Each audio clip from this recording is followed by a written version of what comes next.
கைலாசம் தந்த நித்யானந்தனே. நித்யானந்தம் நித்யானந்தம் அண்ணாமலையே சிவரூபமாய் வீற்றிருக்கும் குரு நித்யானந்தனே. நித்யானந்தம் நித்யானந்தம் அண்ணாமலையே சிவரூபமாய் வீற்றிருக்கும் குரு நித்யானந்தனே. நித்யானந்தம் நித்யானந்தம் அண்ணாமலையே சிவரூபமாய் வீற்றிருக்கும் குரு நித்யானந்தனே. நித்யானந்தம் நித்யானந்தம் அண்ணாமலையே சிவரூபமாய் வீற்றிருக்கும் குரு நித்யானந்தனே.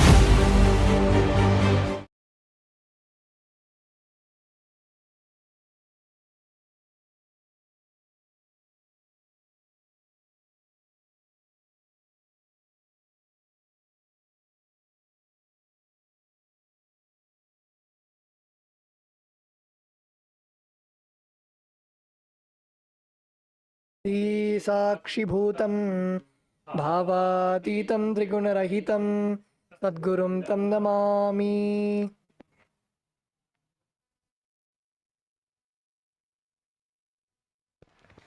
Let us now chant the Shiva Moola mantra.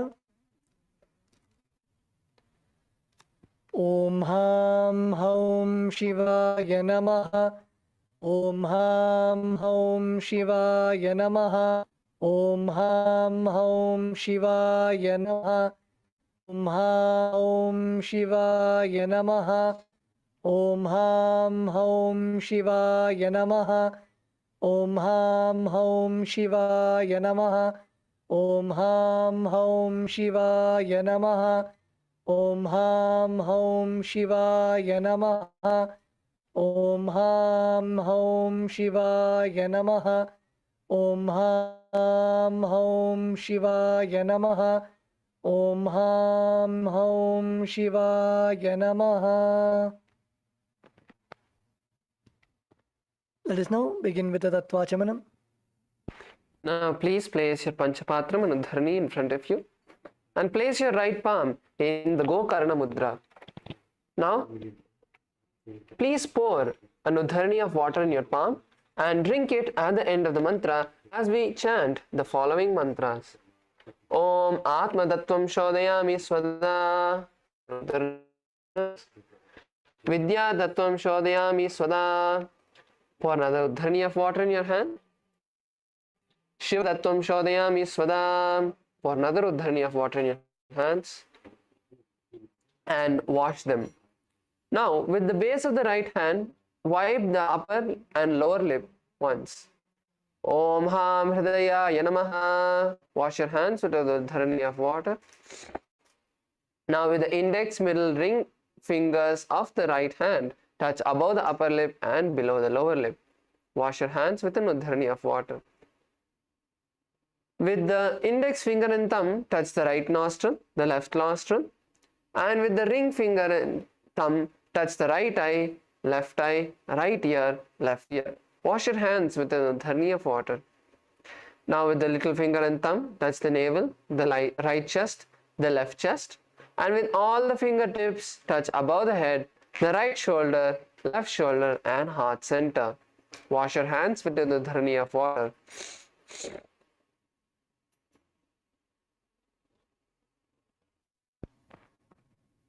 Let us now begin the Sankalpa, the conscious resolution. Set the conscious resolution that you want to have for your whole day. During Nithyananda Yoga, anything that we set becomes a part of our biomemory and muscle memory.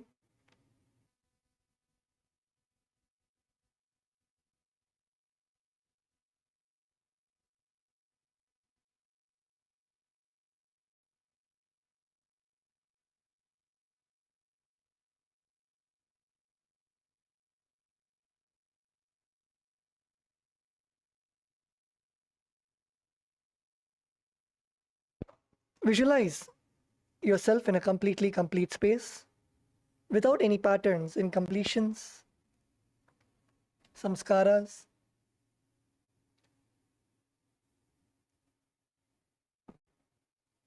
Visualize your body the way that you want to manifest your body, with complete strength, health, without any disease.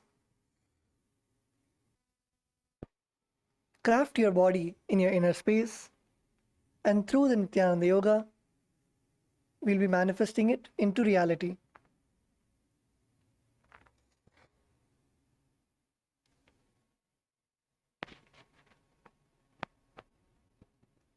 With this, let us now begin the Sankalpa. Please place your right hand on your left palm and place both your hands on your right thigh. As we now begin with the Sankalpa mantra.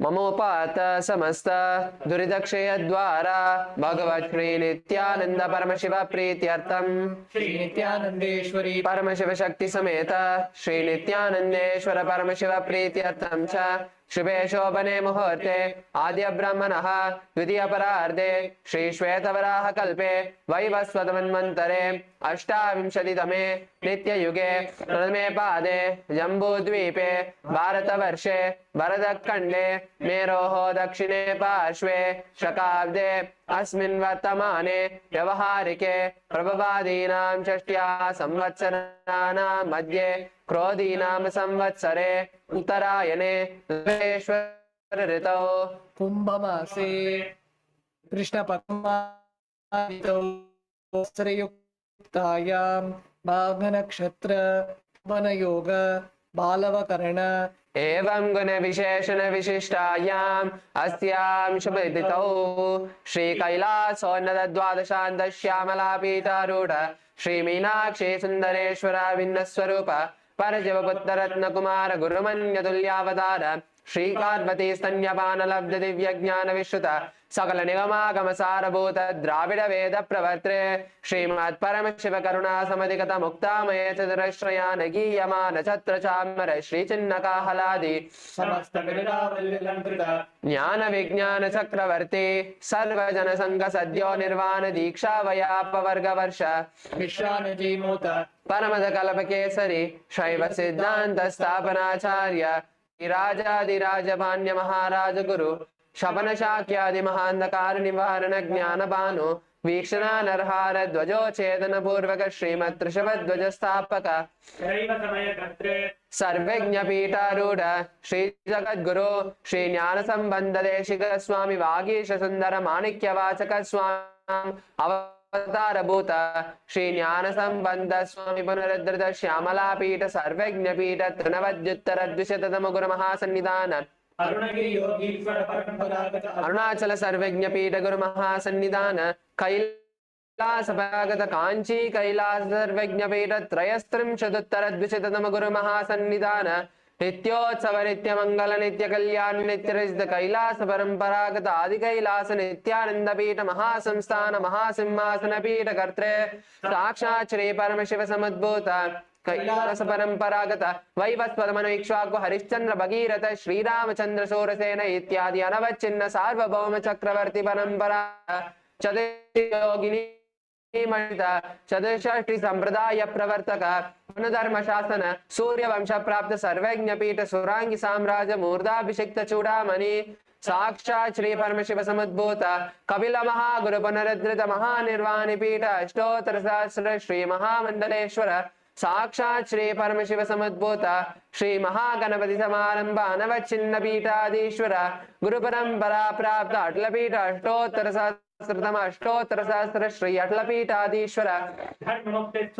स्वर्णपीठ त्रयोविंश गुरु महासन्निधान कैलास परंपरागत आदिपीठ सर्वज्ञ पीठ जगत गुरु श्री कैलास पुनरुद्धारक श्री कैलास परमाचार्य श्रीमत् परमांस परिव्राजकाचार्य वर्य सच्चिदानंद प्रणव स्वरूप श्रोत्रिय ब्रह्मनिष्ठ श्रीमद् जगत गुरु भगवत श्री नित्यानंद परम शिव ज्ञान संबंध देशिक परमाचार्य स्वामिनां प्रीत्यर्थं तेषां पादारविन्दयोः भक्ति सिद्ध्यर्थं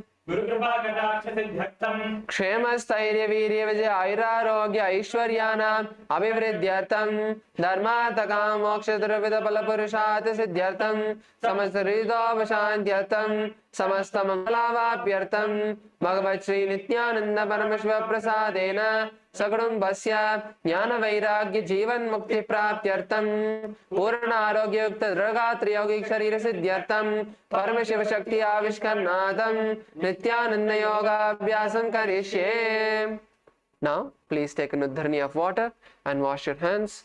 Om apaupasprisya.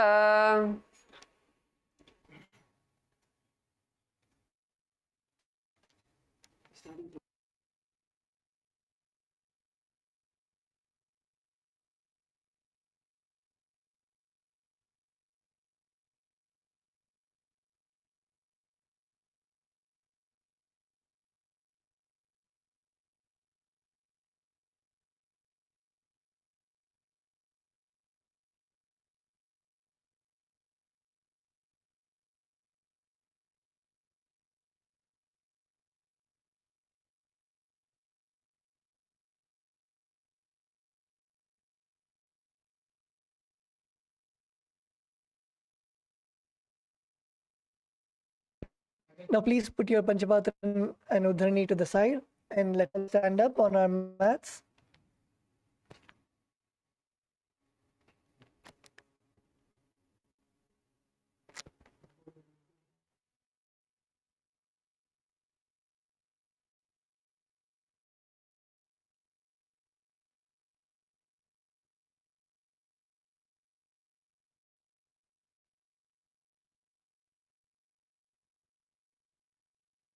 Please sit down.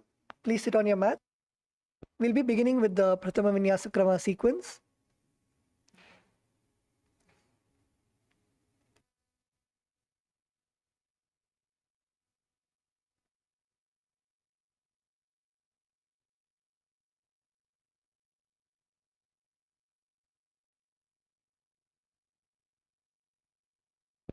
Please sit on your mats in Sukhasana.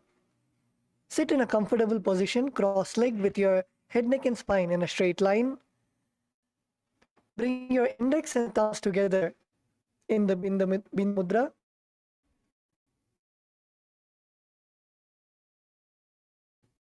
On top of the respective. Visualize Bhagavan Paramashiva, Swamiji in your inner space. Perform the Samana Kumbhaka, that is inhale. Feel the air fueling your Jataragni. And exhale. Jataragni is the fire in your stomach. The Bandha is Mahamudra Bandha. That is keeping your chin to your chest in Jalandhara Bandha. Bringing your stomach in and up in the Uddiyana Bandha. And contracting your perineum in the Mula Bandha. The japa that we'll be chanting is Soham Tat Sukhasanamityuktam Asaktastat Samacharet Asanam Vijitam Yena Jitam Tena Jagatrayam. Now relax. The next asana is Parvatasana.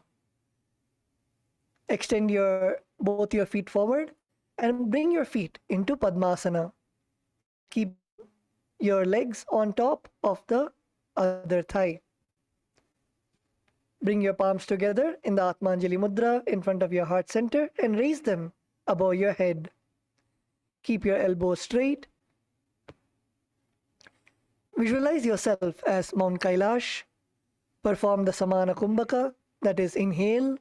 Feel the air fueling your Jataragni, the fire in your stomach, and exhale.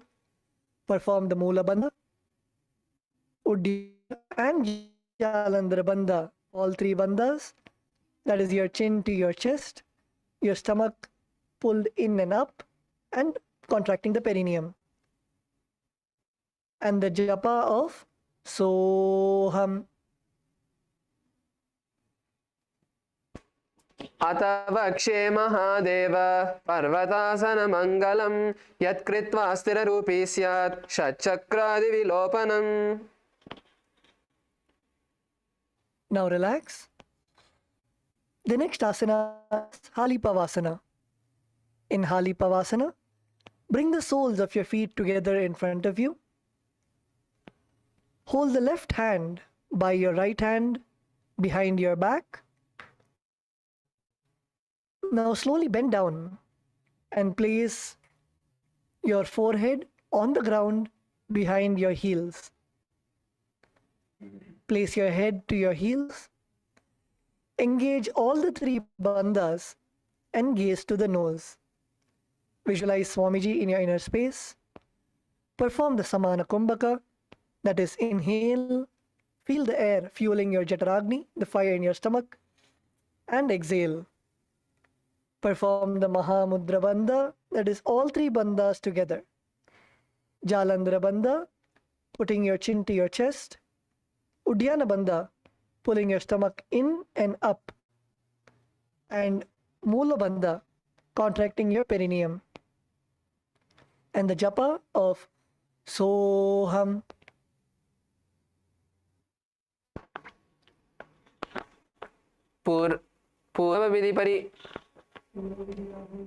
पूरब विदियाहू में जानो उभय पगतली संपुट टानो पिष्ट बचे दो वो कर लियावो दचन कर सो वाम गहावो पिष्टि हतेलियां की है जोई हंस सहित भूमि धरे सोई पुनिला लाटी भू परिताने एडिया लगता माही आने. Now relax and come up. Continue to remain in the same position. Keep your soles of your feet together in front of you. Now stretch your hands and cup your hands, cup your palms, and stretch your hands in front of your feet and bend all the way down. Letting your head touch your heels and your palms in front of you on top of your head. Engage all the three bandhas and the nose. Visualize yourself as a snake. Perform the samana, that is, inhale. Feel the vayu, the air, fueling your Jataragni, and exhale. Perform the Mahama Bandha, that is, all three bandhas together. Janda, putting into your chest. Uddiyana Bandha, pulling your stomach in and up. And Mula Bandha, contracting your perineum. Perform the japa of Soham.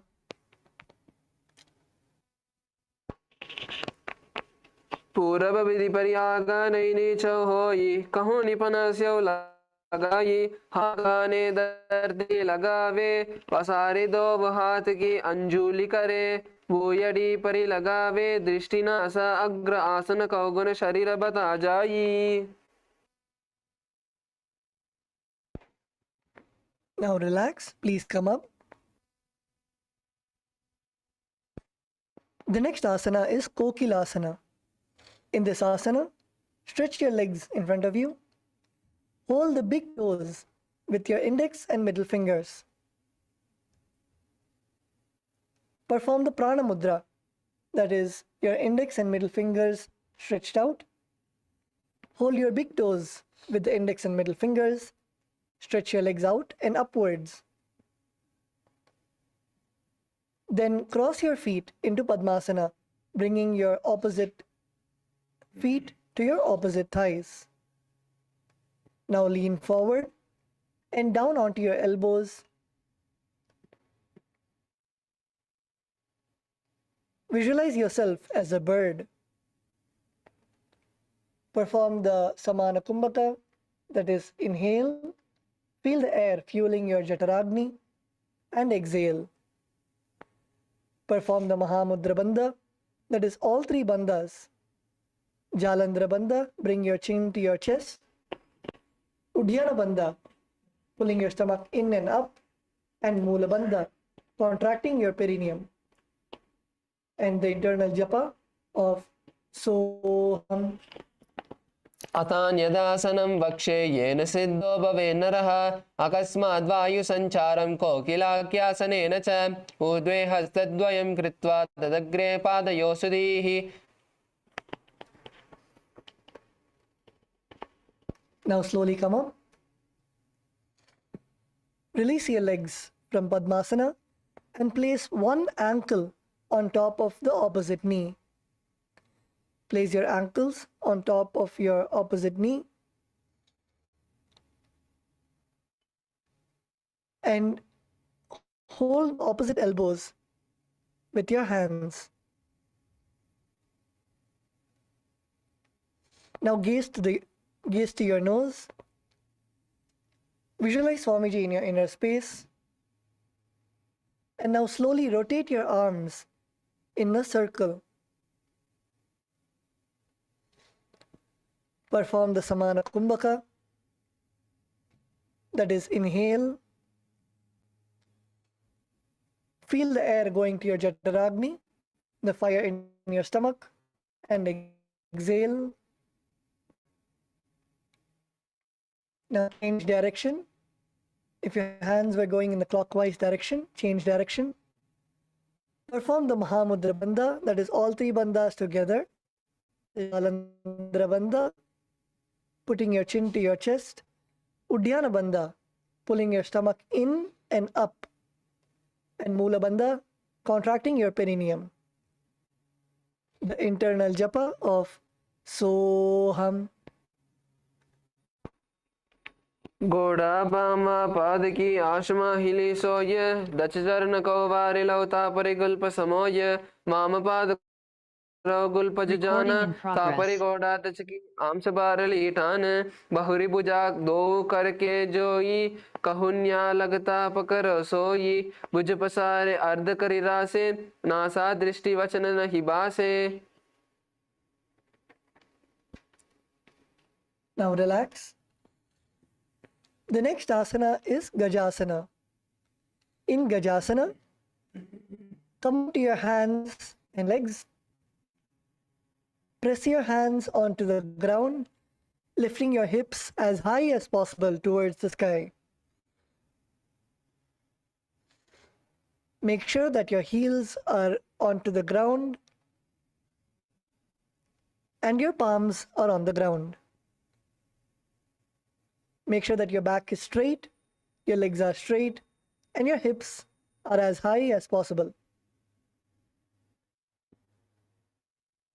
Now slowly lower your head and then lower your chest, scooping your body forward and up. Again and again. Bend your elbows. Bring your face and chest all the way up to the ground and come back up. Scoop your body forward again and again. Visualize yourself as an elephant. Perform the pranayama of the Samana Kumbhaka. That is, inhale. Feel the Vayu going to your Jataragni and exhale. Perform the Uddiyana Bandha, that is pulling your stomach in and up, and the Mula Bandha, contracting your perineum, and the internal japa of Soham.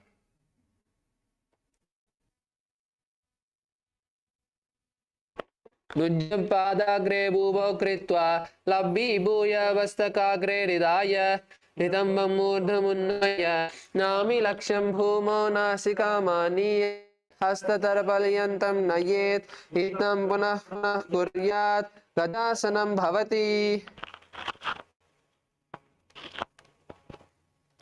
Now continue to remain in the same position. The next is Rikshasana.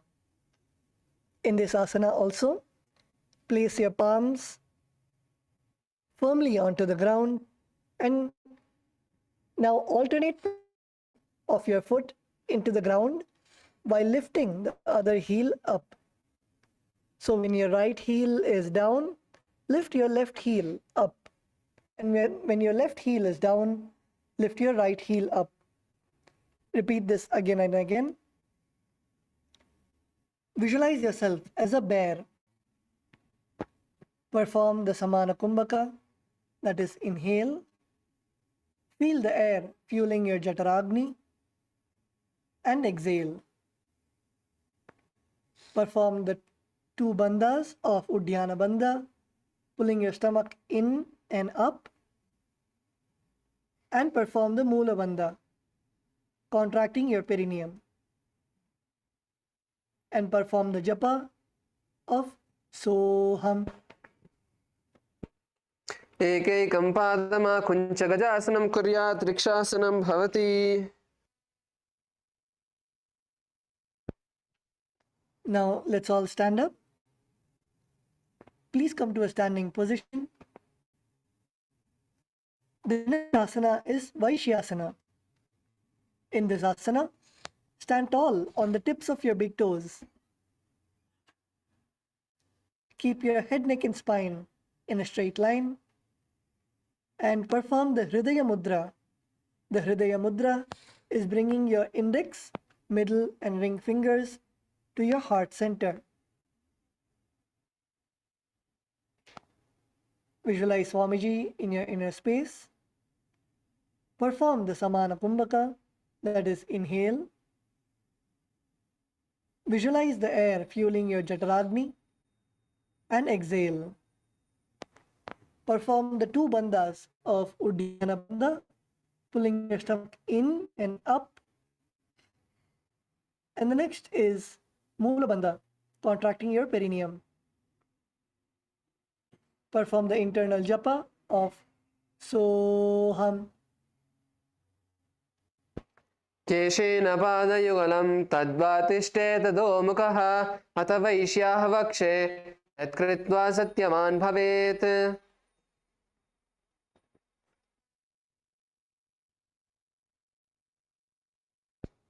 Now relax. Let us now enter into the first karana of today. The first karana is the Urdhva Janu Karana. In this karana, stand with your heels touching, your toes facing outwards at a 45-degree angle, and slowly bend your knees.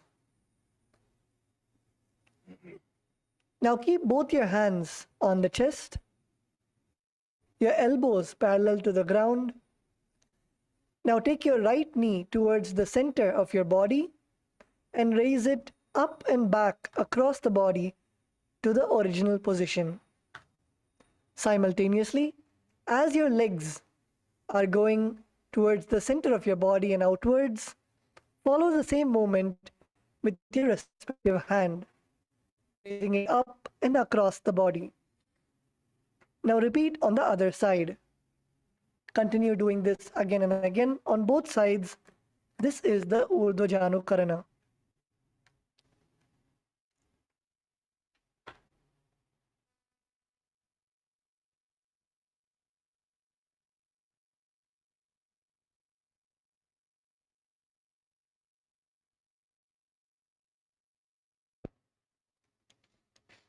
Now relax.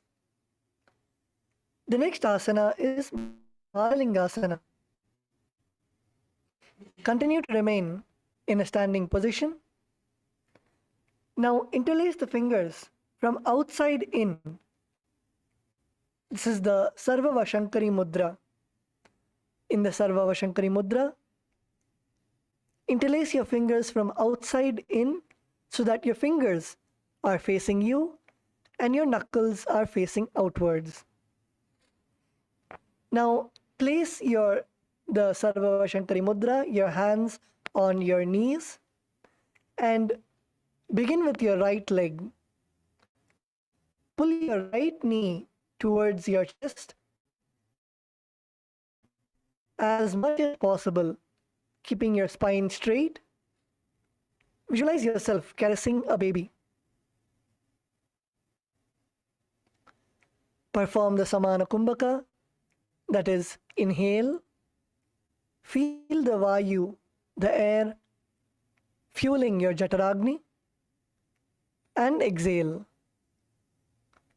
Perform all 3 bandhas the Mahamudra Bandha. So the first is Jalandhara Bandha, tuck chin to your chest. The second is Uddiyana Bandha, pulling your stomach in and up. The third is Mula Bandha, contracting your perineum. Gaze to a point in front of you, so you're standing stably without shaking. Perform the internal japa of Soham. एकं जान उरसि आलिङ्ग्य सातव्यं भालिङ्गनं भवति.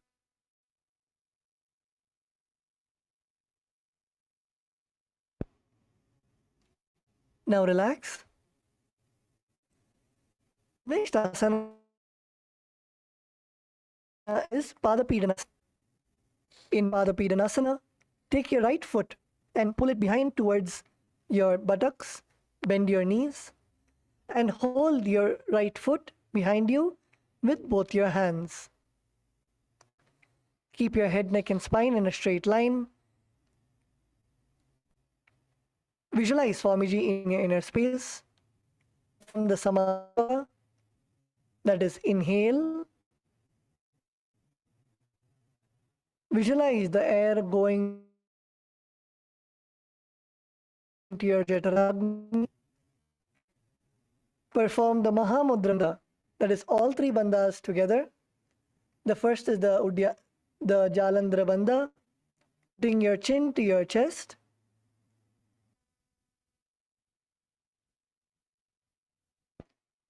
The second is Uddiyana Bandha, pulling your stomach in and up.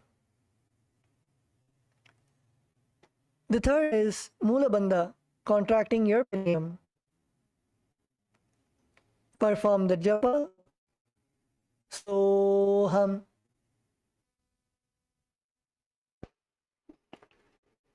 स्थित्वस्मिन् पादतले कराभ्यां वेष्टयेतनं पृष्ठे संस्थाप्य यत्नेन पादपीडनमासनम्. Now relax. The next is Natarajasana.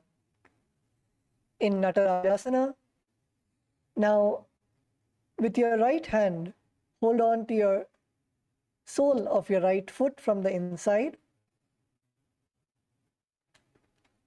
Extend your opposite hand, that is the left hand, forward. Keep the Bindu Mudra, your index and middle fingers together, and your other three fingers stretched out. Simultaneously, bend forward and pull the back and up. Lean forward. Extend your left arm in front of you. Keep your gaze where your left fingers are pointing. Visualize yourself as Bhagavan Nataraja, the dancing form of Bhagavan Paramashiva. Perform the Samana Kumbhaka, that is inhale. Visualize the air going to your Jataragni, the fire in your stomach, and exhale.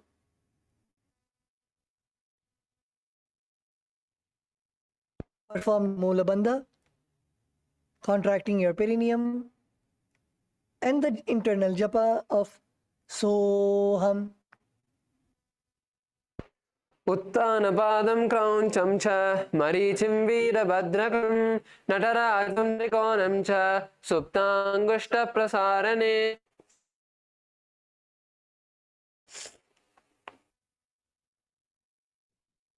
Now let us repeat all of these three asanas on the other side. The first is the Balalingasana. Your hands mudra. Fingers from outside in.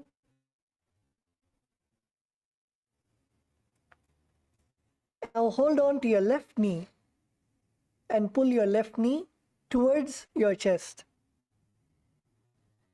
Keep spine straight and engage all the three ones.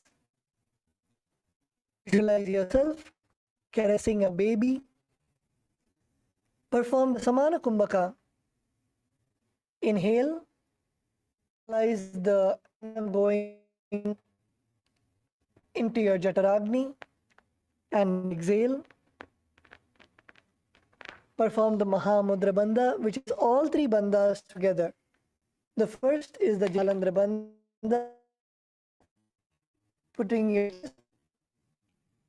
The second is Uddiyana Bandha, pulling your stomach in and up.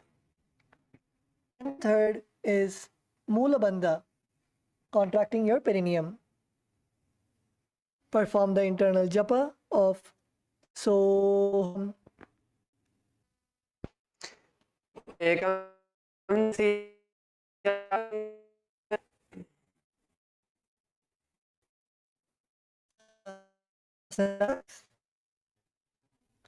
The next asana is the Pidana.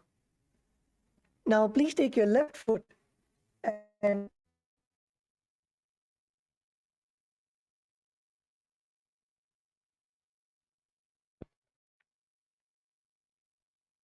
pull your left foot behind towards your buttocks, holding it with both your hands. Keep your head and spine in a straight line and engage all three bandhas. Visualize Swamiji in your space. Perform the samana, that is, inhale. Visualize the prana going into your Jataragni and exhale. Mahamudra Bandha, the all three bandhas together. The first is Jalandhara Bandha, putting your chin to your chest. The second is Uddiyana Bandha, pulling your stomach in and up. And the third is Mula Bandha, contracting your perineum. Perform the internal japa of Soham. स्थित्वैकस्मिन् पादतले कराभ्यां वेष्टियेतनम्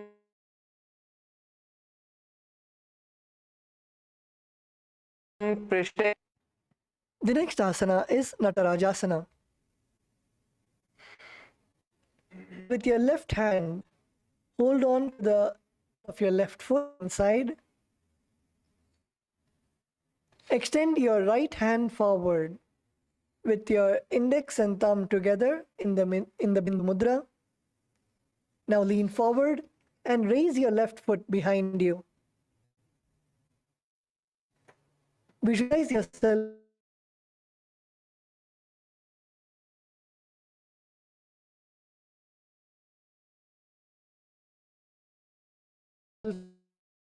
as Bhagavan. Feel the air going to your Jataragni and exhale.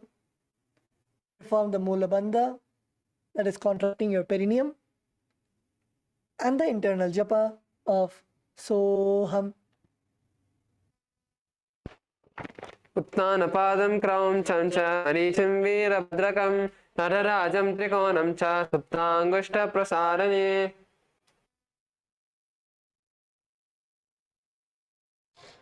Now please relax. The next is the Ardharechita Karana. In the Ardharechita Karana, bring your heels together. Your feet pointing outwards, your toes pointing outwards, and your knees bent. Come to a Aramandi position. Now keep your left hand at your chest and extend the right hand out and wide. Now, like a pendulum, bring your hand all the way back to your chest. And while the arm swings, move your fingers one by one towards the palm, then outwards. Now bring your hand all the way up to your nose. This is the Ardharechita Karana.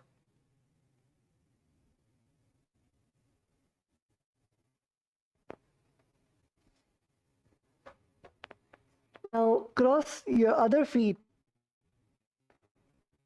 Bring your left foot behind your right foot. And now alternate your hands.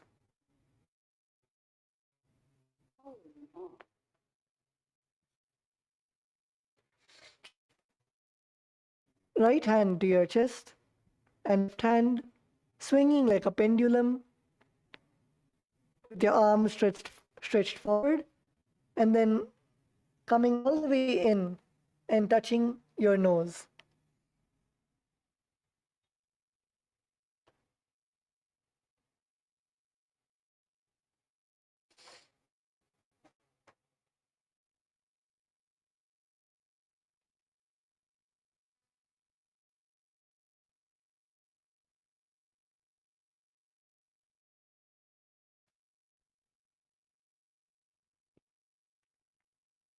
The next is the skeleton dance.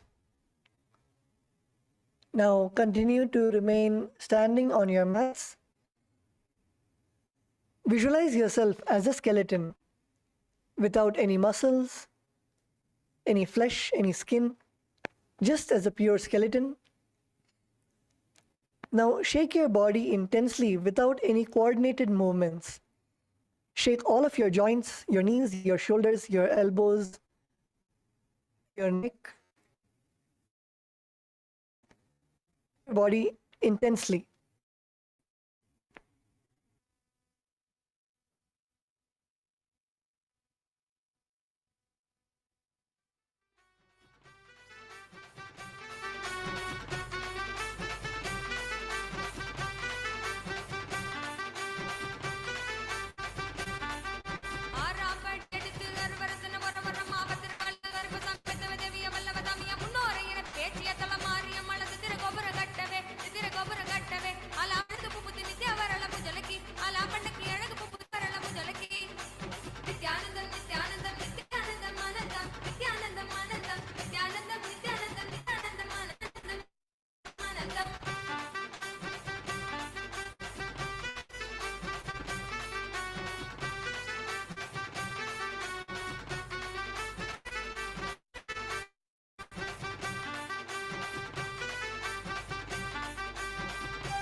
Now relax. Stand still. Stop all the movement in the body. Continue to keep your eyes closed. Breathe in and out deeply. Inhale deep and exhale deeply. Feel the energy circulating around your body. Bring your awareness to your breath. Breathe as deep as possible, all the way until your knees. Inhale from your knees, all the way till your knees.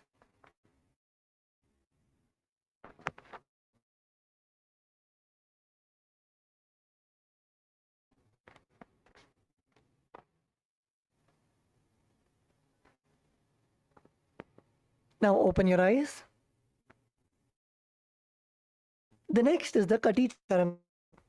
In the Kati Charan, first get into the Aramandi position, that is your heels together, toes pointing outwards and your knees bent. Now bring your hands above your head with your arms crossed and your palms facing backwards.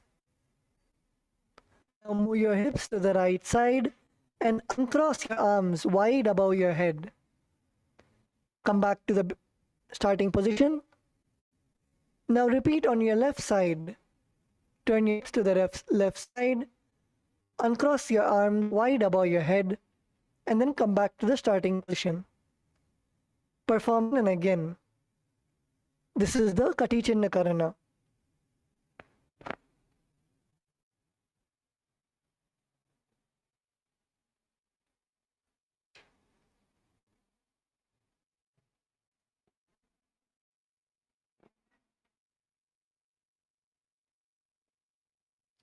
Now relax. The next asana is Tadasana. Continue to remain in a standing position. Now stand tall on the tips of your toes and raise your hands above your head with your arms beside your ears. Visualize yourself as a palm tree. Perform the Samana Kumbhaka, that is, inhale. Feel the air going to your Jataragni and exhale. Perform the Mahamudra Bandha, that is, all three bandhas together. The first is the Jalandhara Bandha. Place your chin to your chest. The second is Udhyana Bandha. Pull your stomach in and up. And the third is Mukha Bandha. Contract your perineum.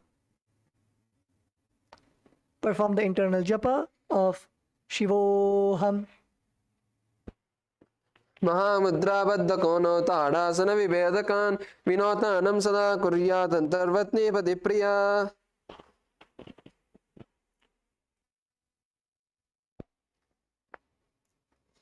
Now relax. The next asana is Uttanasana. In the Uttanasana, from the standing position, lean forward and down, bringing your hands flat onto the ground. Bend as much as possible. Bring your hands flat on the ground. Bend from your hips. Bend as much as possible.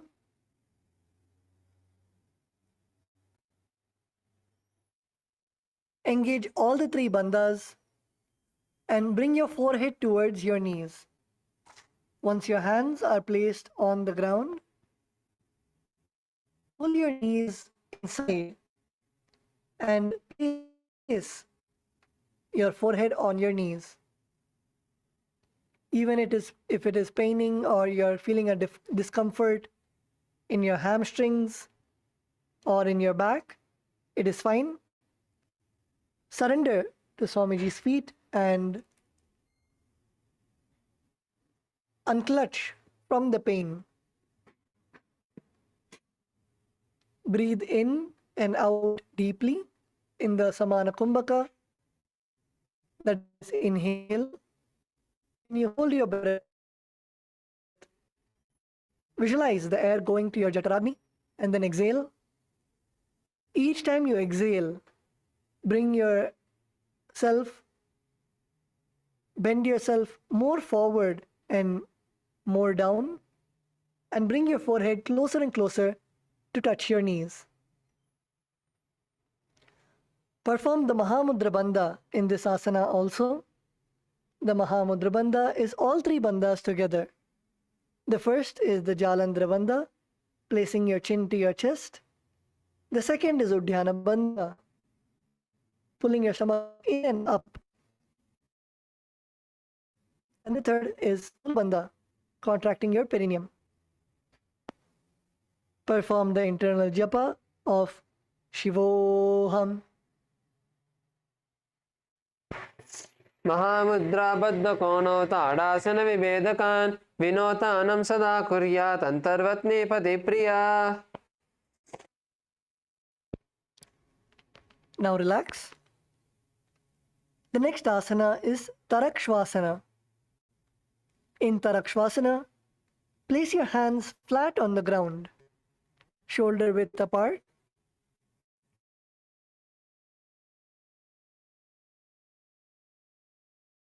Now step your feet on the ground. Make sure that your back is straight. Now tuck your chin to your chest and rotate your head from side to side. Perform the Jalandhara Bandha. Place your chin to your chest and rotate your head from side to side, bringing your chin to your opposite shoulders. Visualize Swamiji in your inner space. Perform the Samana Kumbhaka, that is, inhale. Visualize the air going to your Jataragni the fire in your stomach and exhale. Perform the eternal japa of Shivoham. गजासनवस्थित्वामस्तकं वारं वारं दक्षिणकक्षीं सव्यकक्षीं नयेत् तरक्श्वासनं भवति.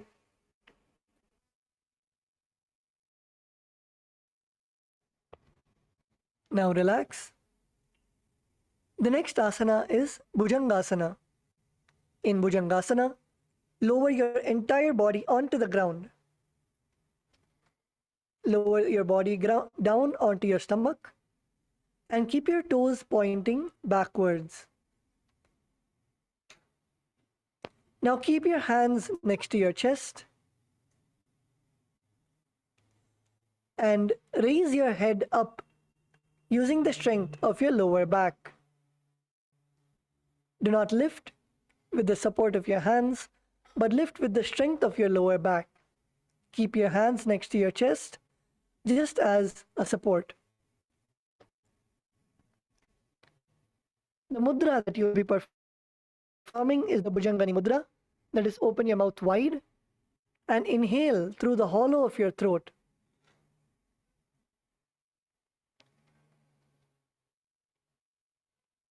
Visualize yourself as a cobra.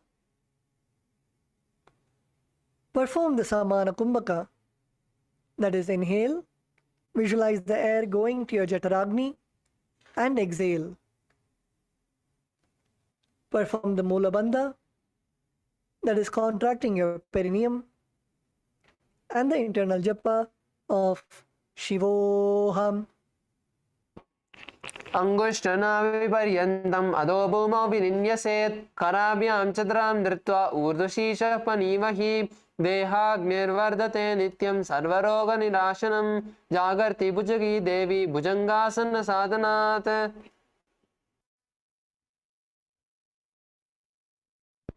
Now relax. Come back to a plank position, to Tarakshvasana, on your hands and feet. Raise your body off the ground. Come to Tarakshvasana, and in Tarakshvasana, alternate bringing your knee towards your chest. First, bring your right knee towards your chest, and then bring your left knee towards your chest.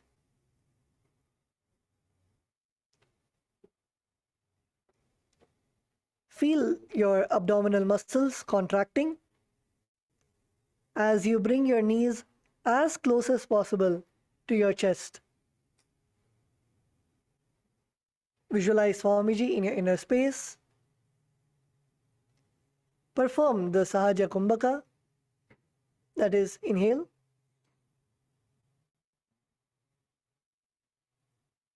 and exhale comfortably.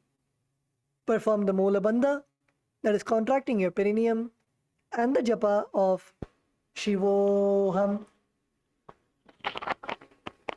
गजासन संस्थितौ जानद्वयमा कुञ्च वारं वारं कर्तव्यं शशासनं भवति. Now relax. Continue to remain in the plank position in Tarakshvasana.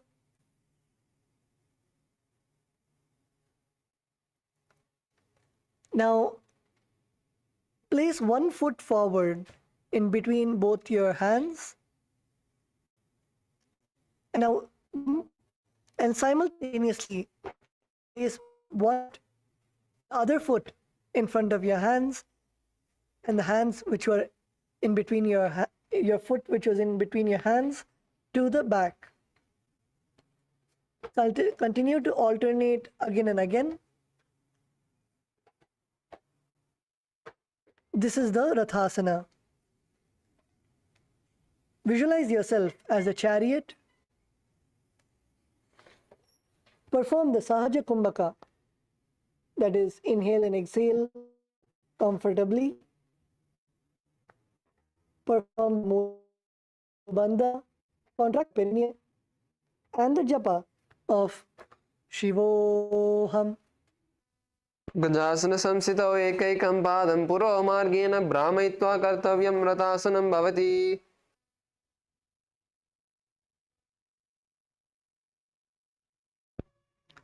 Now relax.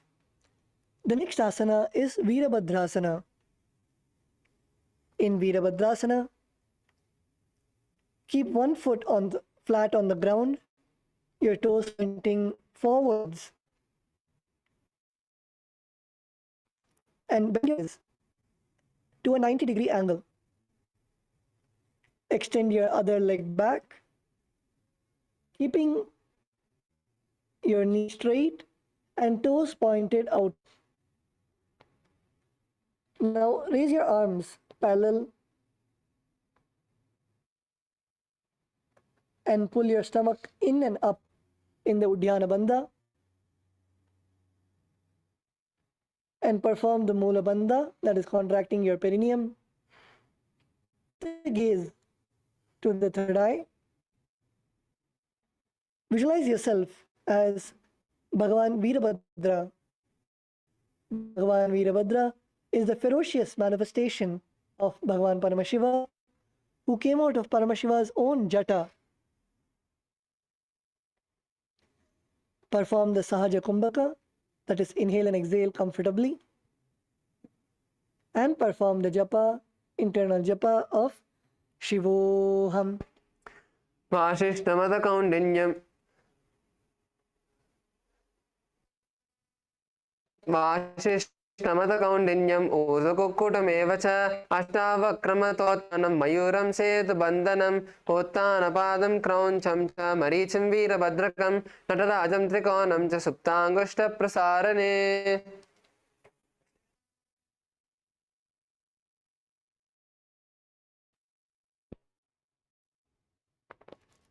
The next is Virabhadrasana on the other side. Now bring your opposite foot forward, your toes pointing forwards, and bend your knees to a 90-degree angle. Bring your hips as low as possible. Extend your other leg back, keeping your knee straight and toes pointed in an outward. Now raise both your arms up and parallel to each other beside your ears and pull your stomach in and up. Gaze to your third eye. Visualize yourself as Bhagavan Virabhadra, the ferocious manifestation of Paramashiva. Perform the Sahaja Kumbhaka, is inhale and exhale. Perform the Uddiyana Bandha, pulling your stomach in and up, and perform the Mula Bandha, contracting your perineum, and perform the japa, internal japa of Shivoham. वासिष्ठमतकौण्डिन्यम् ऊर्ध्वकुक्कुटमेव च अष्टावक्रमतोत्थानं मयूरं सेतुबन्धनम् उत्थानपादं क्रौञ्चं च मरीचिं वीरभद्रकं नटराजं त्रिकोणं च सुप्ताङ्गुष्ठप्रसारणे.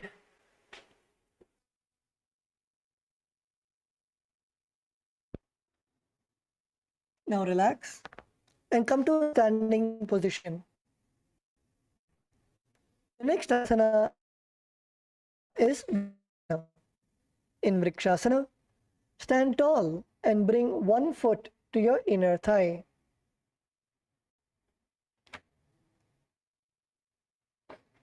Bring your palms together in the Anjali Mudra and slowly raise your palms. Raise your hands above your head. Keep your elbows straight. Visualize yourself as a tree. Keep your gaze at a fixed position.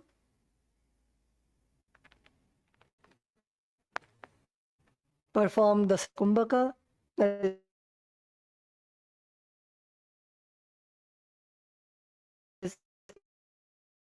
Perform the Uddiyana Bandha, pulling your stomach in and up, and perform the Mula Bandha, contracting your perineum. And perform the internal japa of Shivoham.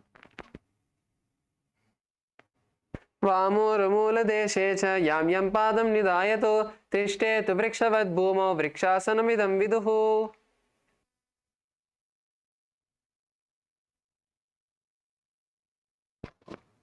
Now relax. The next asana is Garudasana. In Garudasana, stand tall and bring your foot to your opposite hip.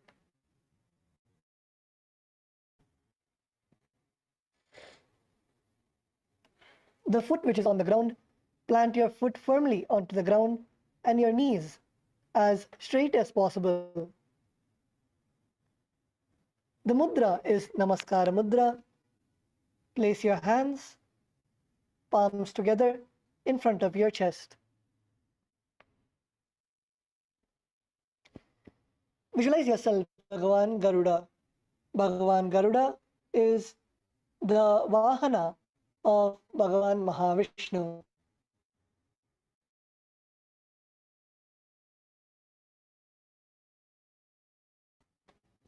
Comfortably. Perform the Mula Bandha, contracting your perineum, and the internal japa of Shivoham. गरुडासनमावक्षे येन ध्यानं स्थिरं भवे सर्वदोषाद्विनिर्मुक्तो भवतीय महाबली एकपादमुरो बत्वा एकपादेन दण्डवत् जङ्घापादसन्धिदेशे जानुव्यग्रं व्यवस्थितम्. Now let us perform both these asanas on the other side. The next asana is Vrikshasana. In Vrikshasana, now bring your other foot to your inner thigh.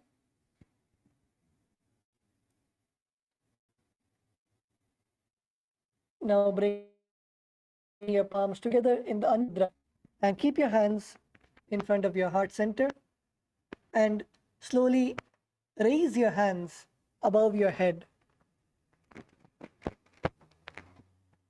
Keep your elbows straight. Visualize yourself as a tree. Keep your gaze at a fixed position and maintain your balance. Perform the Sahaja Kumbhaka, that is, inhale and exhale comfortably.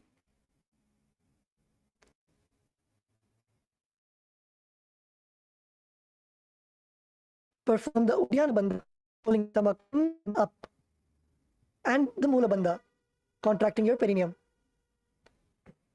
Perform the internal japa of Shivoham. वामोर्मूलदेशे च यां यं पादं निधायतो तिष्ठेतु वृक्षवद् भूमौ वृक्षासनमिदं विदुः. Now relax. The next asana is Garudasana on the other side. Now take your other foot and place your foot at your opposite thigh, opposite hip. The feet on which you are standing, make sure you're planting your feet to the ground and keep your knees straight as possible. Now bring your palms together in front of your heart center in the Namaskara Mudra. Visualize yourself as Bhagavan Garuda, the Vahana of Bhagavan Mahavishnu. Perform the Sahaja Kumbhaka, that is, inhale and exhale as comfortably as possible. Perform the Mula Bandha, contracting your perineum. Perform the japa of Shivoham. गरुडासनमावक्षे येन ध्यानं स्थिरं भवेत् सर्वदोषाद्विनिर्मुक्तो भवतीय महाबली एकपादमुरो बद्ध्वा एकपादेन दण्डवत् जङ्घापादसन्धिदेशे जानुव्यग्रं व्यवस्थितम्. Now, let's move on to the next asana. The next asana is going to be Trikonasana. In Trikonasana, we're going to sit one leg far back. So one leg pointing forward, other leg pointing sidewards. Now, as you are in this position, you're going to bend down towards the feet that is straight in front of you. You're going to bend down all the way, touching the floor with your hand, and the opposite hand going towards the sky, and look up. Bring your gaze up towards the sky. In this position, try to place your palm completely on the ground if you can. If you're not able to go all the way down, you can place your hands on your calf or on your knees, however you are, whichever is comfortable for you, and slowly pull yourself down towards the floor, supporting yourself, and visualize yourself as a triangle in your inner space with the internal japa Shivoham. उत्तानपादं क्रौञ्चं च मरीचिं वीरभद्रकं नटराजं त्रिकोणं च सुप्ताङ्गुष्ठप्रसारणे. Now, please come back to this position. This position, we are going to do the same Trikonasana on the other side. Now, stretch your feet out on the other direction. Stretch your feet out on the other direction. One leg facing forward, one leg facing the side. Now, bring your hand parallel to the ground, your hands out parallel to the ground, and bend down towards the feet that is pointed in front of you. Bend down, and the other hand raising up straight. Look up, gaze towards the sky. Gaze towards the sky. Now, if you need assistance, you can place your hands on your calves or on your knees, foot of your legs, and slowly bending down. Visualize yourself as a triangle in your inner space. The internal japa Shivoham. उत्तानपादं क्रौञ्चं च मरीचिं वीरभद्रकं नटराजं त्रिकोणं च सुप्ताङ्गुष्ठप्रसारणे. Slowly come back to the standing position. Please come back to the standing position. The next we are going to be performing Nithyananda. The Nithyananda. As you are in the which are your heels together, toes apart. Now, in this position, you're going to lift one of your feet up and then stomp it onto the ground. As you switch the hands, the position of your hands in front of your heart, let us perform the Nithyananda. Please ensure there is a slight bend in your knee throughout the entire motion.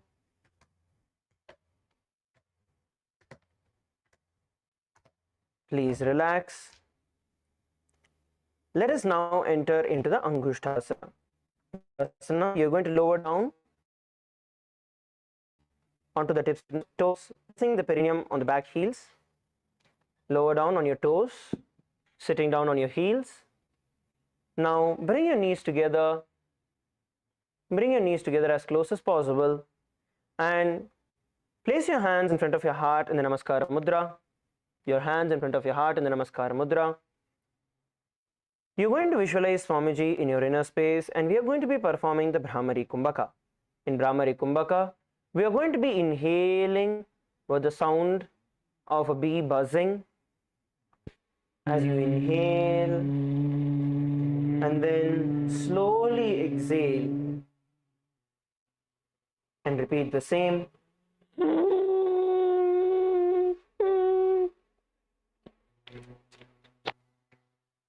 If you are unable to hold in this position, you can place your knees on the ground, but please sit on top of your toes.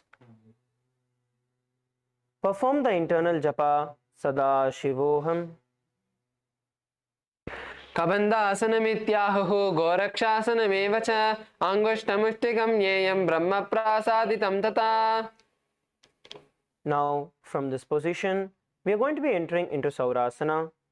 As we are seated on the tips of our toes, you're going to extend one leg straight in front of you, the heels down and the toes facing up. Now place your fingers onto the ground by the sides, palms facing forward. Palms facing forward.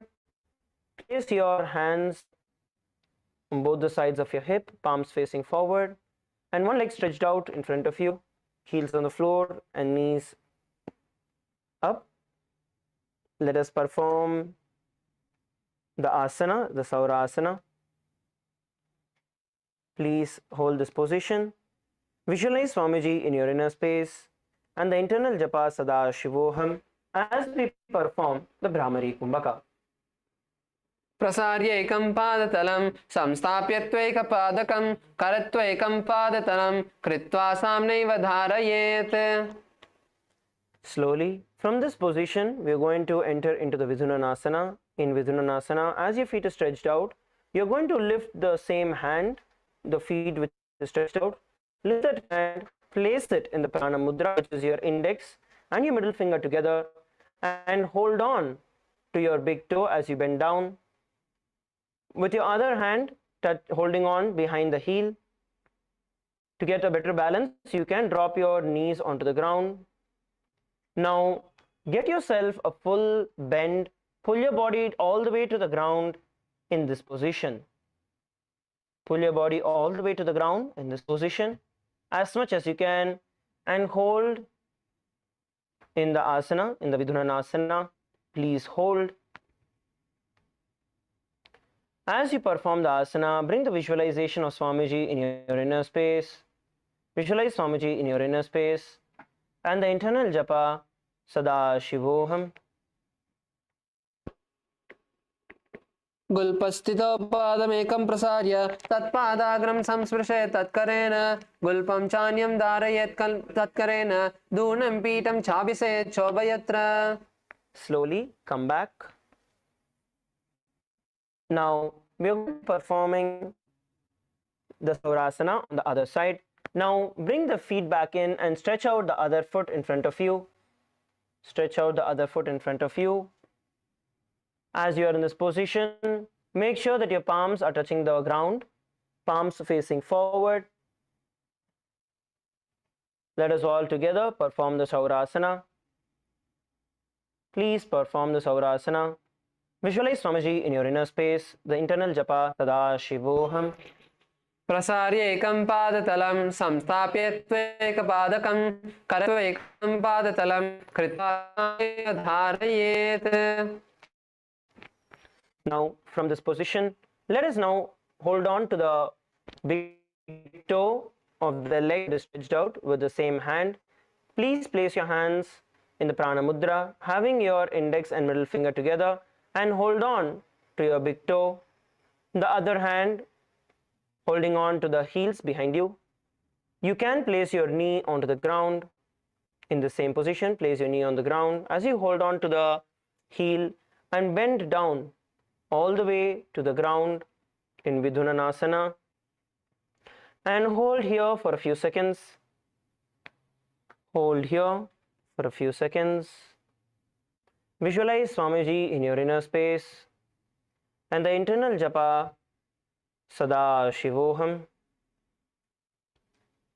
गुल्पस्थितौ पादमेकं प्रसार्य तत्पादाग्रं संस्पृशेत् तत्करेण गुल्पं चान्यं धारयेत् तत्करेण दूनं पीठं चाभिषेत् शोभयत्र. All of you can relax, come back to sitting on top of your toes. Please sit on top of your toes. Now as you are sitting on top of your toes with your butt on the perineum, on your heels, now you're going to be placing the back of your hands resting on the sides of your knees. Have a slight gap between your knees. Have a slight gap between your knees.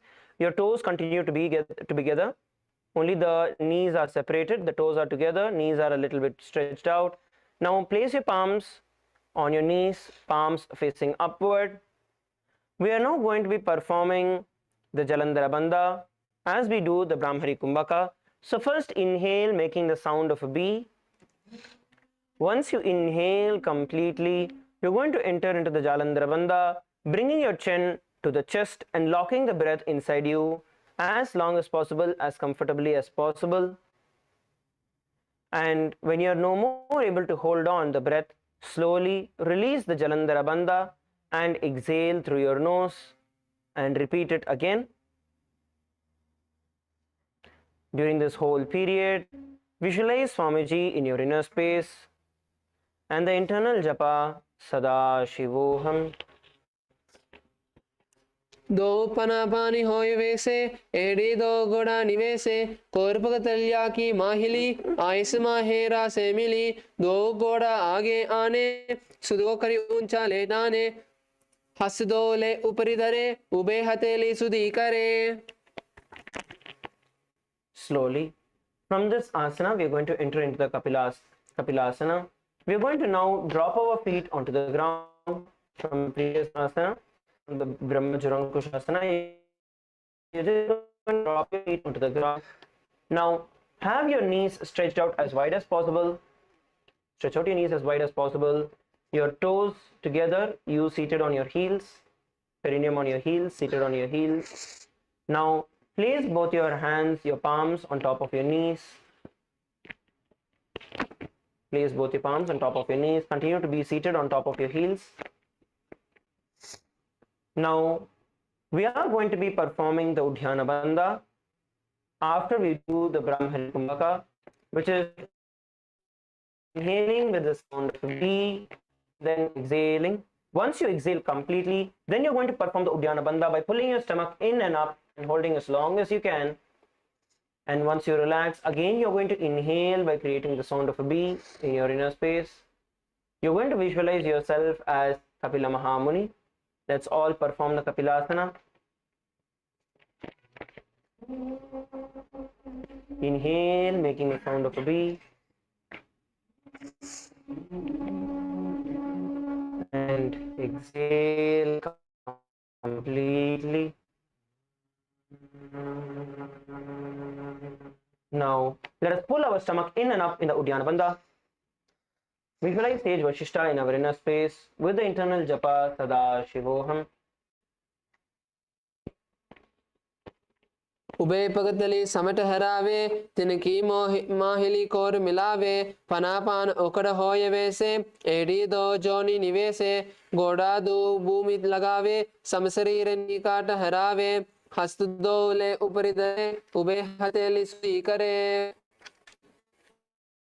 Now, we are going to perform the Bhadragoraksana being seated in the same position.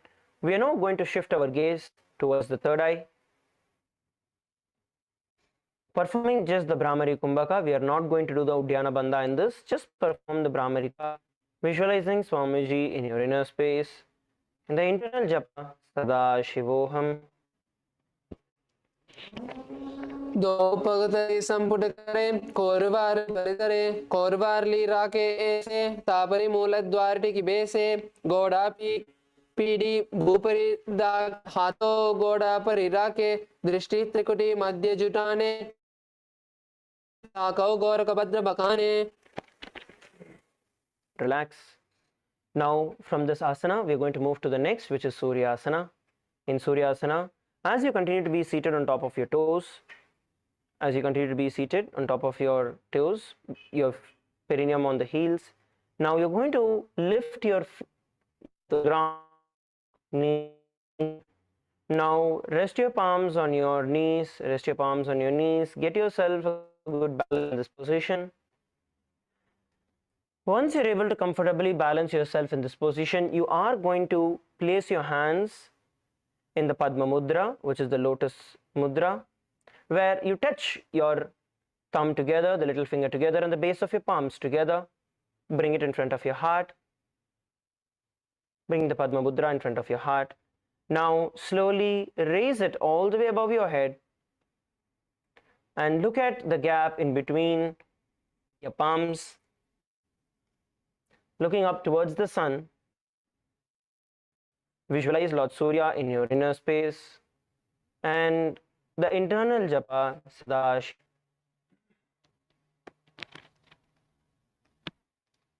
एड़ी दो गुड़ा तरियाने पना पानी बेटक पुनिटाने गोदा जंग other करे रहे आड़े balm इसी विधि गहे दो न तारे कमल अंगुली दारे पौहना मदि छिद्र पुनिताने छिद्र विषय पुनि दृष्टि जुआने. Relax. Now the next asana we are going to perform is the Mandukasana. In Mandukasana, you are going to sit with the toes flat and the perineum on the heels. Toes flat, as you can see. You're not going to be keeping your toes up straight. You're just going to keep it flat, and then you're going to sit on top of your heels. Now, keep your hands on top of your knees. Hands on top of your knees, and lift the tongue towards the upper palate of your mouth. Place your tongue touching the upper palate of your mouth. Now, you're going to visualize yourself as a frog in your inner space, catching the drops of nectar that is dripping from your Sahasrara chakra in your inner space.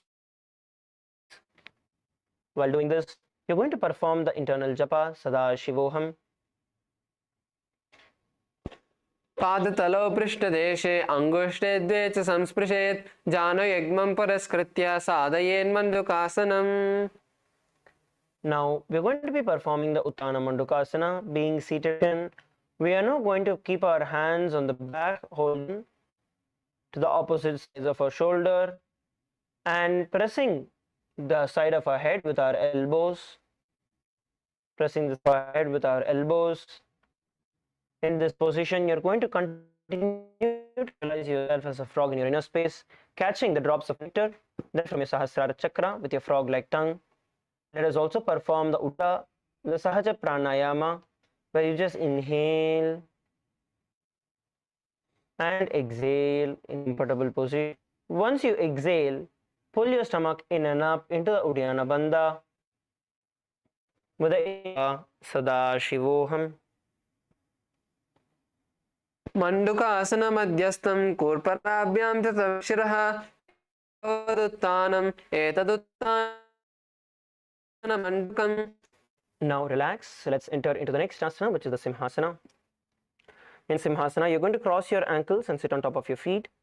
Cross your ankles at the back of your butt and sit down on top of this. As you cross your ankles, sit down on top of your feet.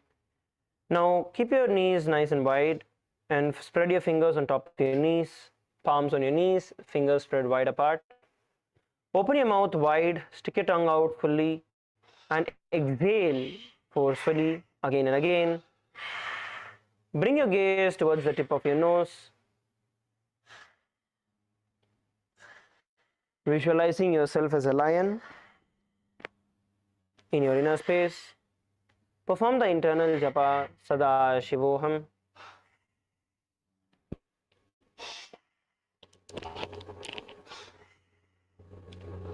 दक्षिणं सव्यगुल्पेन दक्षिणेन ततेतरं हस्तौ च जान्वौ संस्थाप्य स्वाङ्गुली च प्रसार्य च व्याक्तवक्तो निरीक्षेत नासाग्रं सुसमाहितं सिंहासनं भवेदेतत् पूजितं योगिभिः सदा. Please relax. Let's enter into the next asana. Sit on your heels. Wide apart. No, behind the back and hold on to the big toes. Cross your hands behind the back and hold on to your big toes, the prana mudra, which is your index and middle finger. Hold on to your opposite big toes.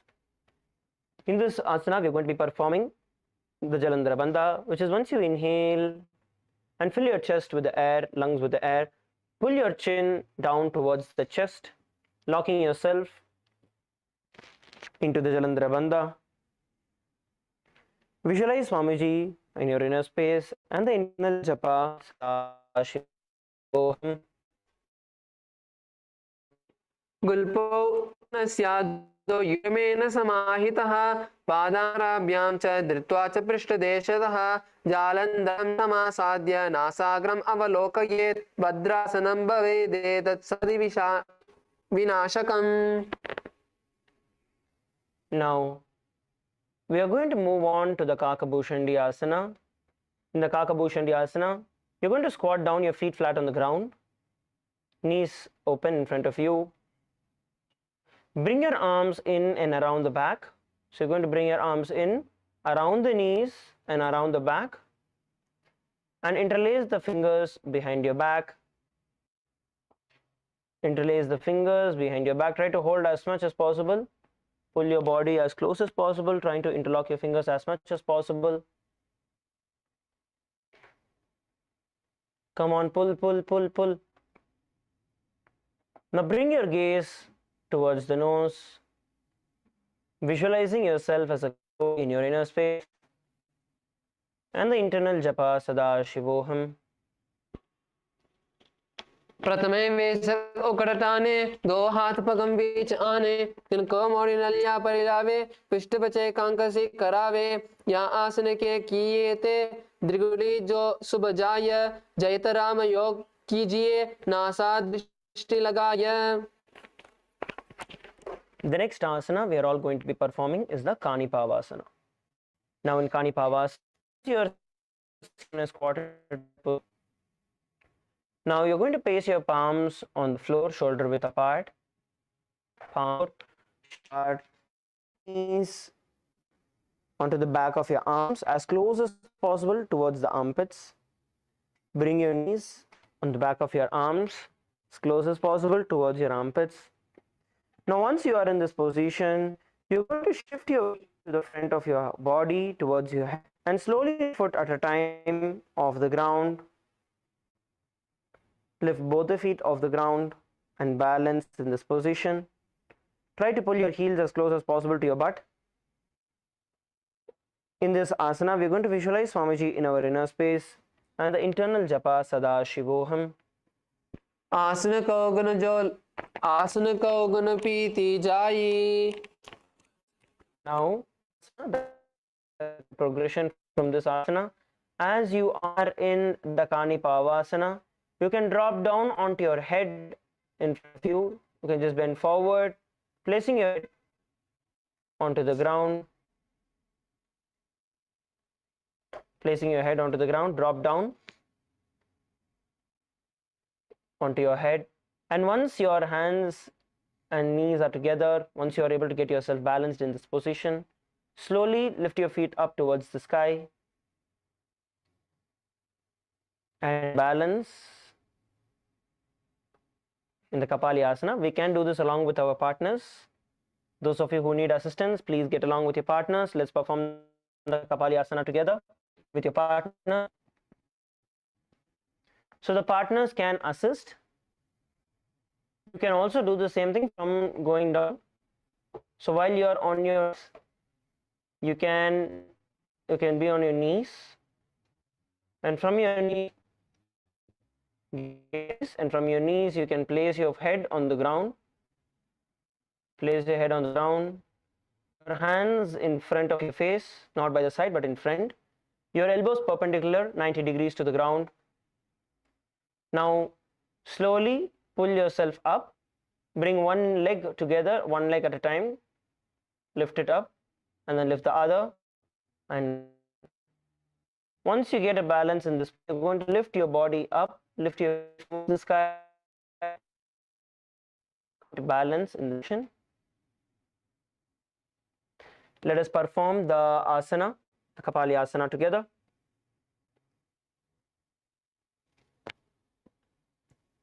Perform the Kapalyasana together. Make sure you're supporting your partner. You can now switch partners. Switch partners. Continue to perform the asana.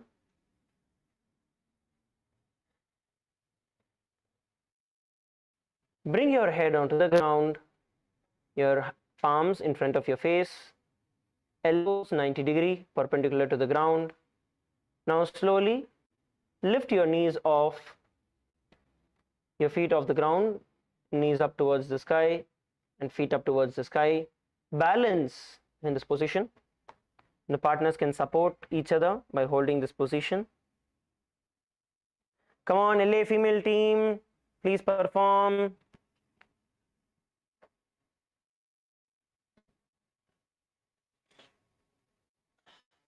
LA female team, let's all perform the asana together. Kapalyasana. Lift your feet up, get into a headstand. Visualize Swamiji in your inner space and the internal japa Sadashivoham. शीश शीशा धरती ते की पग दो वो मिलिवा ऊंचा कुकरे पगतली आकाश दिश सुमन रासे दो हाथा की हथेली दो पाशत्या धरती ते को ऋषिना आसा अग्र आसन का गुण रहे कपाल आसन जाम बाल होई. Okay, relax. Please relax. Okay, so now we are going to be entering into the next asana, which is going to be the Parshva Mayurasana. In Parshva Mayurasana, all of you come to a seated position. All of you come to a squatted position. Come on top of your feet. Squat yourself down. Squat down.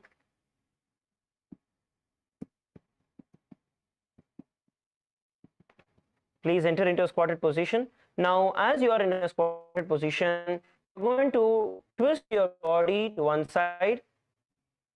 Twist your body to one side, as you can see. Twist your body to one side. Make sure that your knees are supported on your elbows and the back of your arms. The other side also, you can support it where your butt is there. The hand there can be supporting by bending your elbows.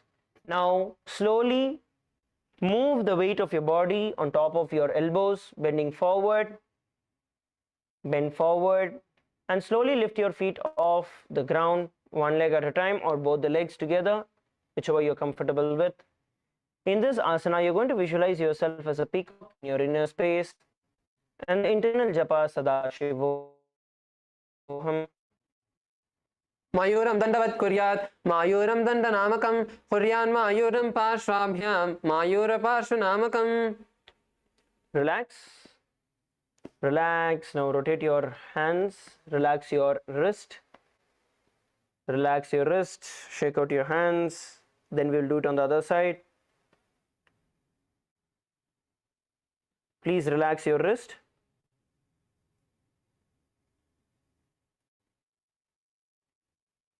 Shake your hands out.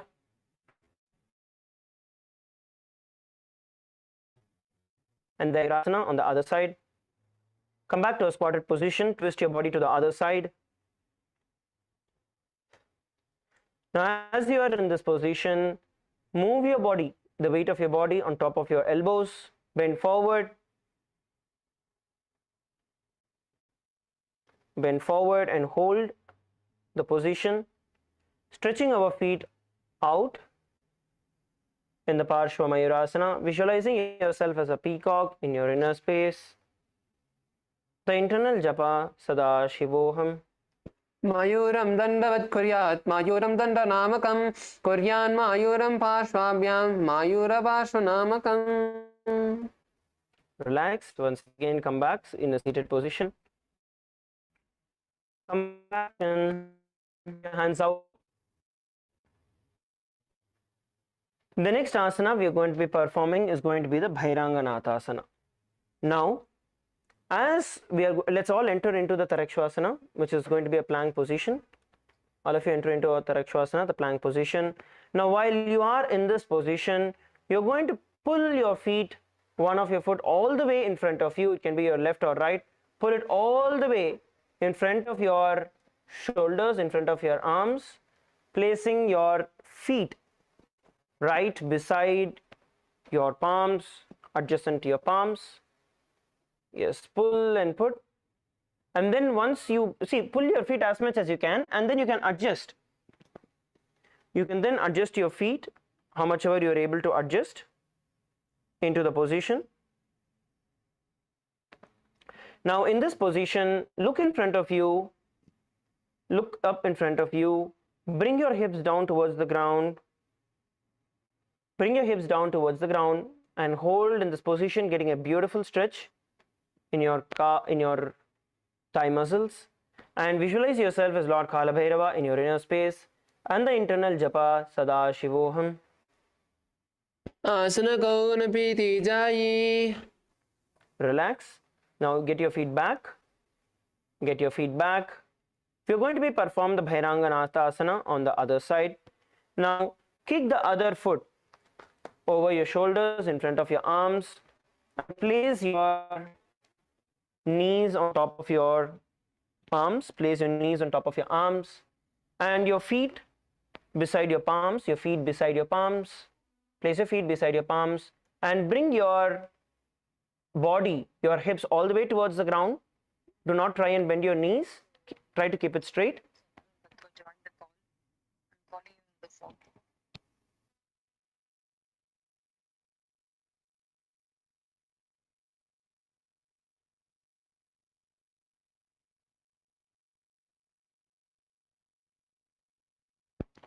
Now, as you are in this asana, you're going to visualize yourself as Lord Kala Bhairava in your inner space, and the internal japa Sadashivoham.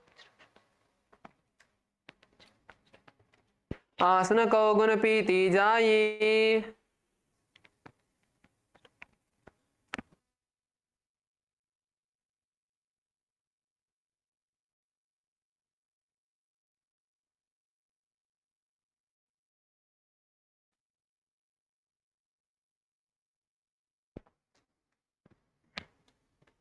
Now relax, stretch your feet out in front of you, just relax for a few moments, shaking your body out, your feet out.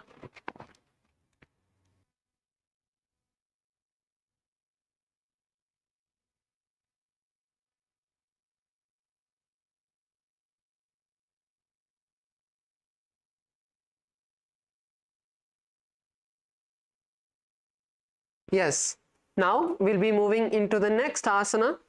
The next asana is Vajrasana. This asana is Mukha. So now let's once again come back to a plank position. Let's all come back into Tarakshvasana. Please come onto your hands and raise your knees off the mat. And now you're going to slowly bend the elbows and bring the forearms to the mat. And in this asana, make sure your palms are flat. Do not clench your fists. Just keep your palms flat on the mat. And now start walking your feet closer.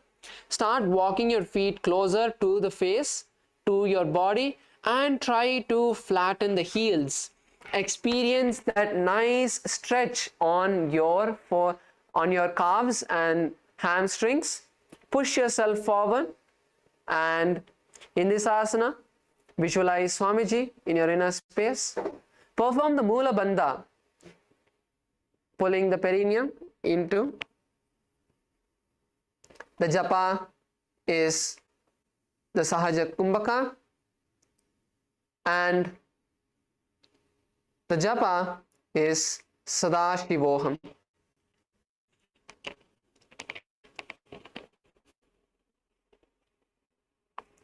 Bhunyastau januni hastau chatushpadamavanmukam uttapitangriyugala katistalama.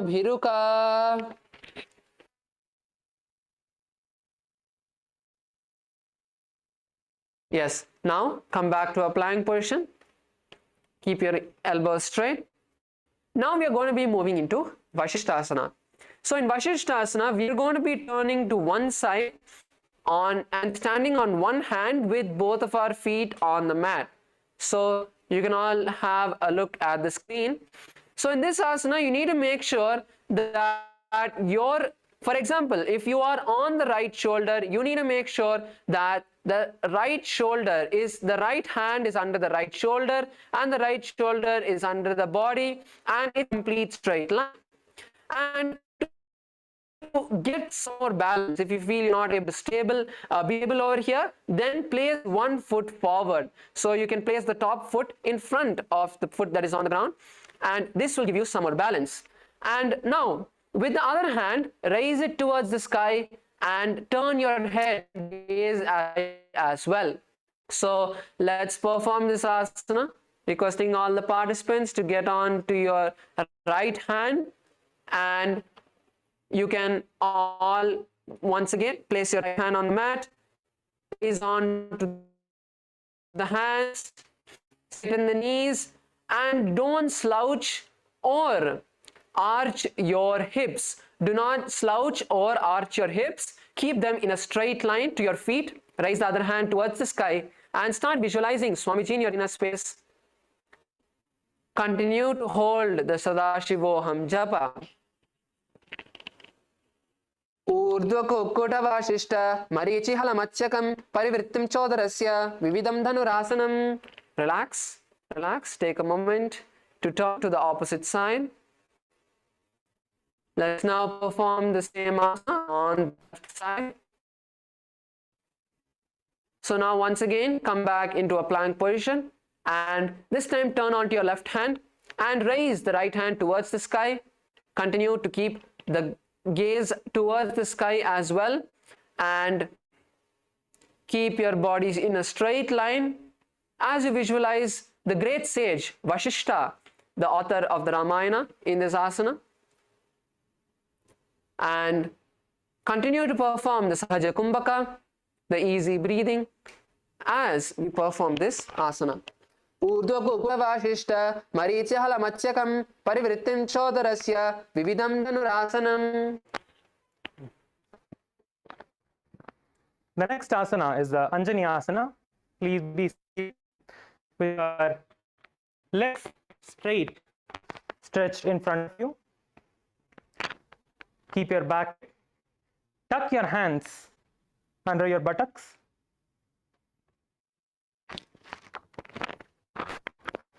Keep your elbows straight towards your sides of the body. Keep your back completely straight. Inhale and hold your breath in the Jalandhara Bandha. Lock your neck to the chest in the Jalandhara Bandha.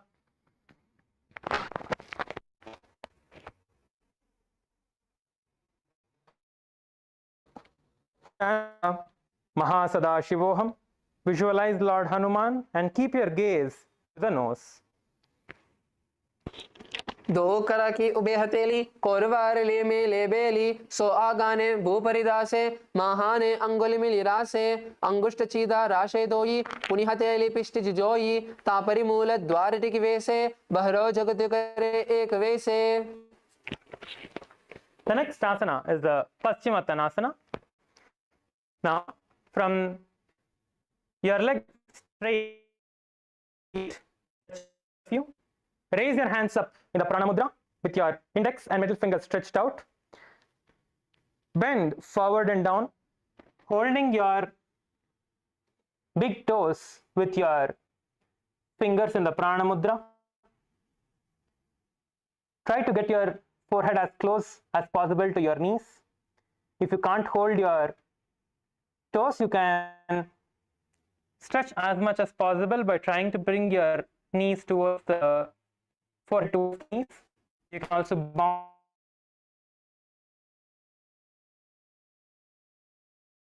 yourself up and down a little bit.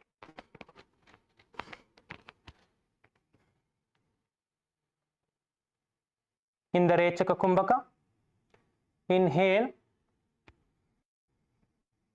do the Jalandhara Bandha, tucking your chin to the chest. Now exhale, sucking your stomach in and up in the Uddiyana Bandha and tightening your perineum region in the Mula Bandha. And let us now perform the Paschimottanasana. Chant the japa Mahasada-shivoham and keep your gaze forward.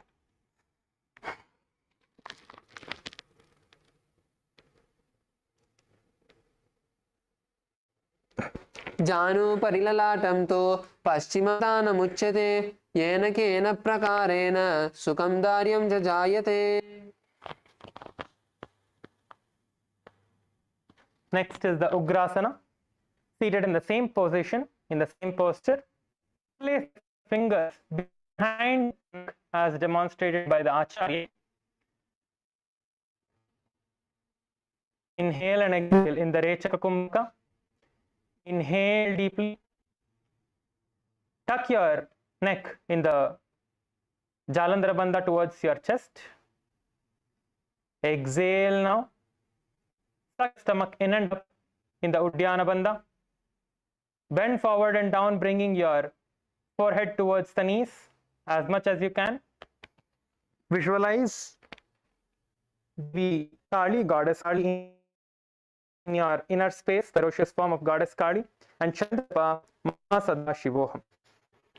स्वपानिभ्यां धृतं धृत्वा झानु परिशिरोण्यसे आसन उग्रमिदं प्रोक्तं भवेदलिलदीपनं देहावसानहरणं पश्चिमोत्थान सम्यकं य एतदासनं श्रेष्ठं प्रत्यहं धारयेत् सुधीः वायुः पश्चिममार्गेण तस्य सञ्चरति ध्रुवम् एतदभ्यासशीलानां सर्वसिद्धिप्रजायते तस्माद् योगी प्रयत्नेन साधयेत् सिद्धमात्मनः उपनीय प्रयत्नेन नयस्य कस्यचित् येन शीघ्रं मरुत्सिद्धिर्भवेत् दुःखौघनाशिनी.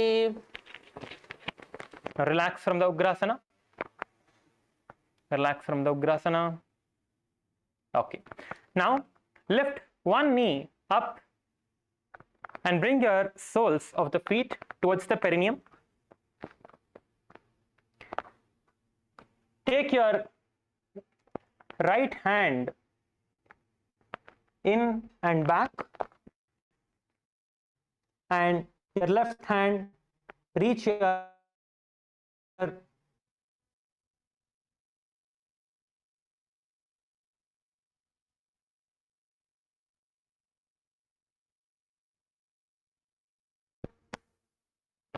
hold both your hands together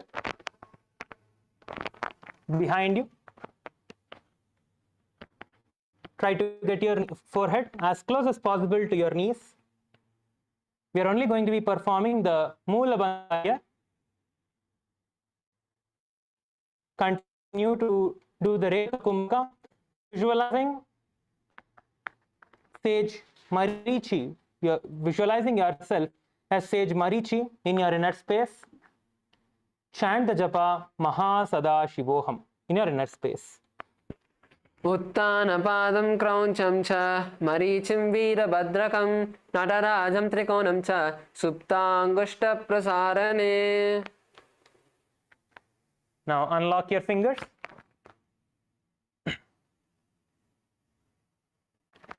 Next is the Mahamudrasana. Drop your raised knee to the ground. Drop your raised knee to the ground. Keep your soles of the feet by the perineum, close to your perineum. Now bend forward and down, holding your feet that are stretched out in front of you with both your hands. Try to get your forehead as close as possible to your knees. Going to be performing the Mahamudra, all of the three bandhas now. Continue to do the Rechaka Kumbhaka. Let us inhale.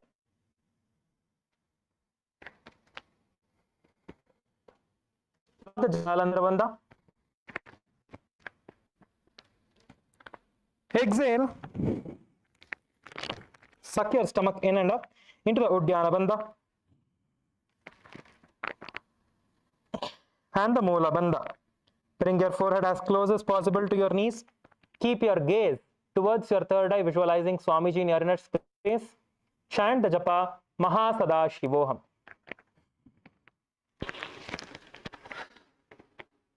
महामुद्रां प्रवक्ष्यामि तन्त्रेऽस्मिन् मम वल्लभे यां प्राप्य सिद्धा सिद्धिं च कपिलाचा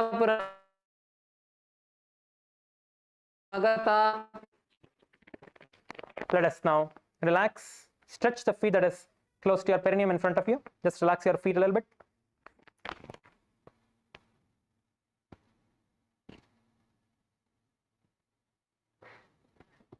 Now, the feet that was stretched in front of you, let us bring that closer to the perineum with your knees raised up. Your knees should be raised up with your thighs touching your chest.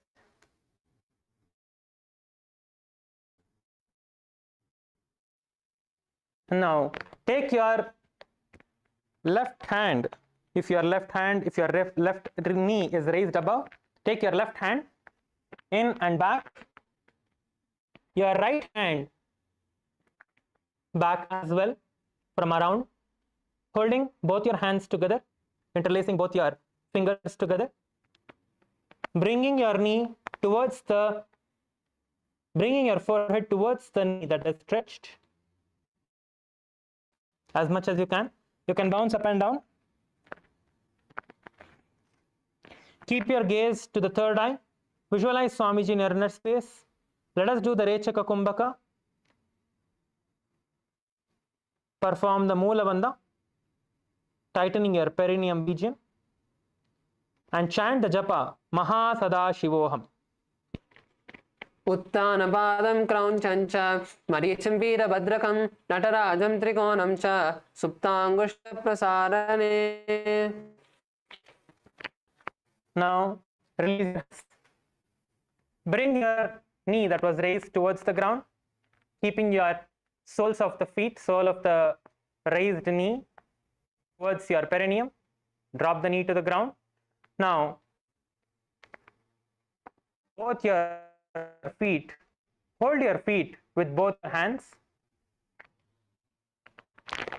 Bring your forehead as close as possible to your knees. Visualize Swamiji in your inner space.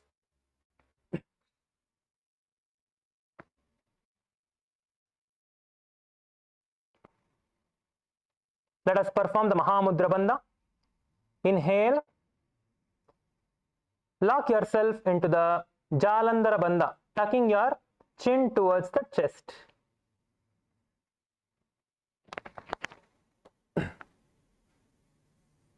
Yes, even if you are not able to do, keep your head bent forward. Do not raise your head up. KAILASA, Bolivia, Bolivia team, Bolivia males. Continue. Yes, bend forward. Let us lock ourselves into the Mahamudra Bandha now. Inhale. Lock yourself into the Jalandhara Bandha. Exhale. Suck your stomach in and up in the Uddiyana Bandha. Tighten your perineum region into the Moola Bandha and try to get your forehead as close as possible to your knees. And continue to chant the japa Paramashivoham. महामुद्रां प्रवक्ष्यामि तन्त्रेऽस्मिन् मम वल्लभे यां प्राप्य सिद्धा सिद्धिं च कपिलाद्या पुरागताः. Now raise up, relax. Yes. Now stretch both your feet forward. Just relax your feet. Relax your feet. Yes. Okay. Now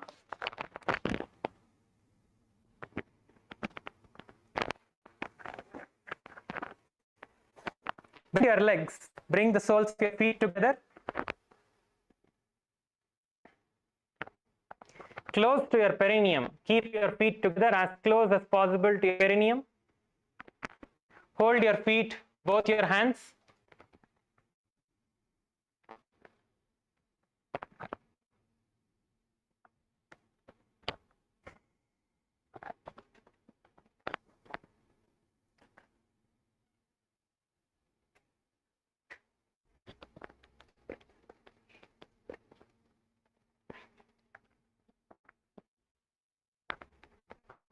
Push your knees towards the ground without using your hands.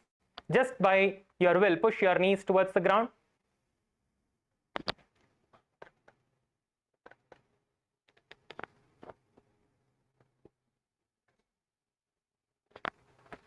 Visualize Swamiji in your inner space. Intensely, let us visualize Swamiji in our inner space. Push your knee towards the ground with your will. You can bounce your knees up and down. You can bounce your knees up and down if you are not fully reaching the ground yet with your knees. Try to bounce your knees up and down. Yes, nice. Feel the stretch happening in your inner thigh, close to your perineum. Feel the nice stretch that's happening. Visualize Swamiji in your inner space. Continue to do the Rechaka Kumbhaka. Moola Bandha. Your gaze towards the third eye. And chant the japa Paramashivoham.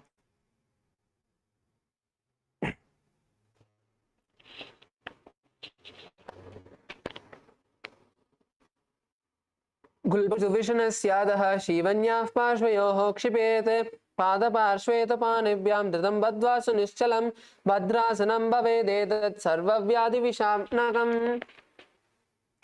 Next, you can leave your feet. Now place your hands on top of your knees, gently pressing them down. Don't press them down too much. Just gently put your hands on your knees. Don't press your knees down too much. Just place your hands on the knees. Let your knees go down as close to the ground as possible. Stay in the position. Stay in the position. Look up, keep your back straight. Keep your back straight as possible. Straighten your back. Let's just get comfortable with the position.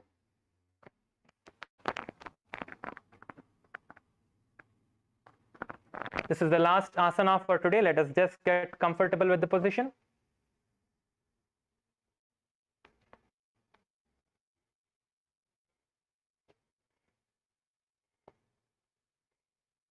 Visualize Swamiji in your inner space. Continue to do the Rechaka Kumbhaka.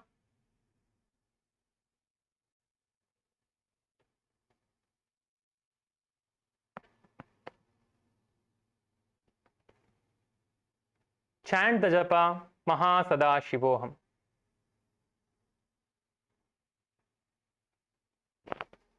पूरबचरपटचोक्योसो हि वाहि विधियो की जीवो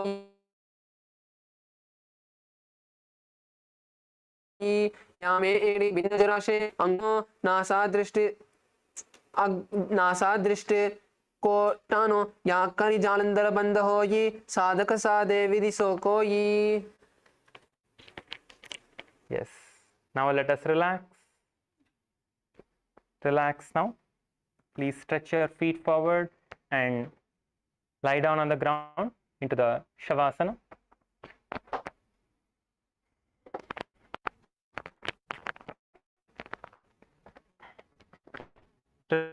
Relax your hands, your legs, your feet, your back, your head. Relax all the muscles of your body.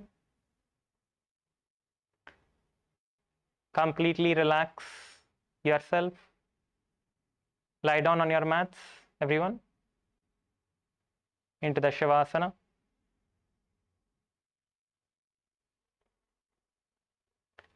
Inhale and exhale deeply and slowly. Visualize Swamiji in your inner space.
Now, slowly move your hands, move your legs.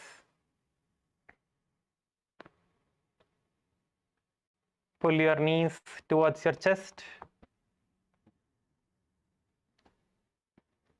Roll side to side. And sit up.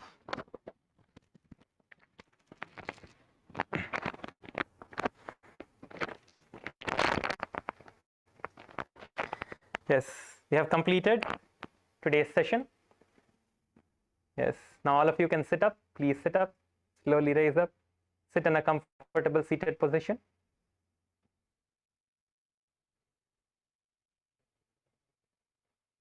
Yes. Please bring your hands into Atmanjali Mudra in front of your heart center.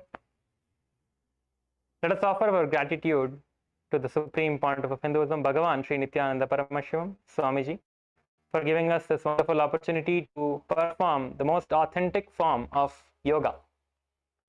With this, let us conclude with the Purna Mantra. Om Purnamadah Purnamidam Purnat Purnamudachyate Purnasmarnamevavashishyate. Om Shanti Shanti Shanti. Hari Om Tat Sat. Sarvam Bhagavat Shri Nithyananda Paramashiva Padukarpanamastu. Om Nithyanandam. Yes, thank you everyone. Thank you so much. Nithyanandam, requesting the hall volunteers to guide the participants.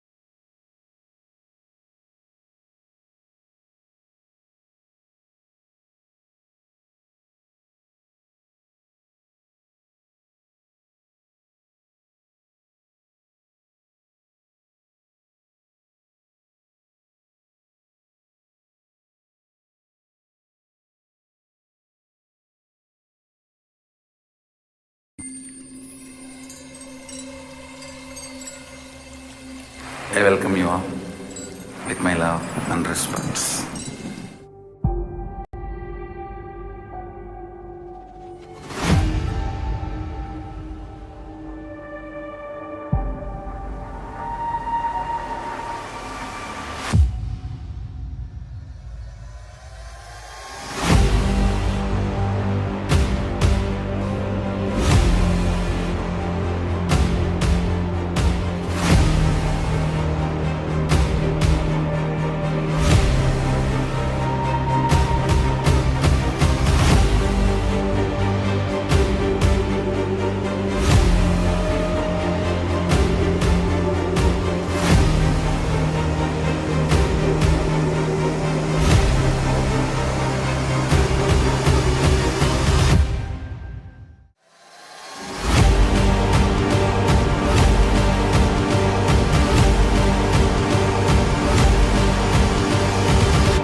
For the Shivaratri,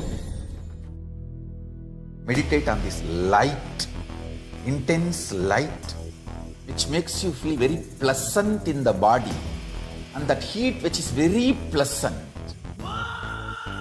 And I tell you, when you meditate on this light and this heat pleasant, you just lose sleep on that Shivaratri night.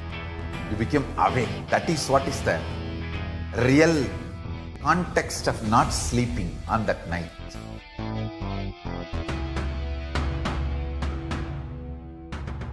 வான்வரையிலும் வளர்ந்த ஜோதி ரூபனே, தேன் சுவை தரும் தமிழின் தலைவனே, மான்மழுவினை ஏந்தி நிற்கும் ஐயனே, கைலாசம் தந்த நித்யானந்தனே. நித்யானந்தம் நித்யானந்தம் அண்ணாமலையே சிவரூபமாய் வீற்றிருக்கும் குரு நித்யானந்தனே. நித்யானந்தம் நித்யானந்தம் அண்ணாமலையே சிவரூபமாய் வீற்றிருக்கும் குரு நித்யானந்தனே. நித்யானந்தம் நித்யானந்தம் அண்ணாமலையே சிவரூபமாய் வீற்றிருக்கும் குரு நித்யானந்தனே. நித்யானந்தம் நித்யானந்தம் அண்ணாமலையே சிவரூபமாய் வீற்றிருக்கும் குரு நித்யானந்தனே.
For the Shivaratri,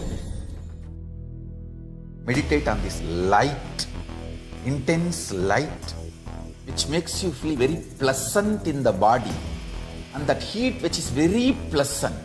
And I tell you, when you meditate on this light and this heat pleasant, you just lose sleep on that Shivaratri night. You become awake. That is what is the real context of not sleeping on that night.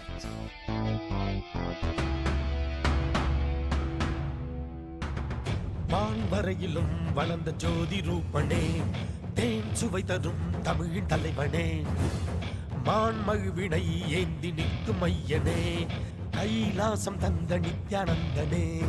Nithyanandam Nithyanandam அண்ணாமலையே சிவரூபமாய் வீற்றிருக்கும் குரு நித்யானந்தனே. நித்யானந்தம் நித்யானந்தம் அண்ணாமலையே சிவரூபமாய் வீற்றிருக்கும் குரு நித்யானந்தனே. நித்யானந்தம் நித்யானந்தம் அண்ணாமலையே சிவரூபமாய் வீற்றிருக்கும் குரு நித்யானந்தனே. நித்யானந்தம் நித்யானந்தம் அண்ணாமலையே சிவரூபமாய் வீற்றிருக்கும் குரு நித்யானந்தனே.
नित्यानन्दं परमस्वरं केवलं ज्ञानमूर्तिं द्वन्द्वातीतं गगनसदृशं तत्त्वमस्य लक्ष्यम् एकं नित्यं विमलमचलं सर्वदे साक्षिभूतं भावातीतं त्रिगुणातीतं सर्वगुं तं Namami. Welcome all of you. Return the room. And welcome to today's day 7 of the Paramashivoham. And we welcome all the participants in the Zoom who have joined us, Ma Ya Ling Liang, we have Ma Amdavandani Nithyanandam, and also we have Ma Rita Nithyanandam, and also all the participants on the YouTube. Welcome all of you on today's day 7 of Paramashivoham. And today we just finished 108 asana sequence, the Pratham Vinyasa Krama. So just take a moment and share what is your experience of the Nithyananda Yoga. What breakthrough that you had today? Any asana, even if a small breakthrough that you had through one asana, you can share that as well. And how the yoga itself is reflecting in your life. Take a moment and go ahead and share. Meanwhile, we'll be getting ready for the power manifestation. So when we talk in terms of breakthrough, we're saying, let's say, for example, in one asana, you were able to stretch further, you were able to go further, you were able to bend your body more, to feel the energy flow more. So any sort of breakthrough, anything that you felt you've done more than before, you have stretched more than before, you have pushed more than before.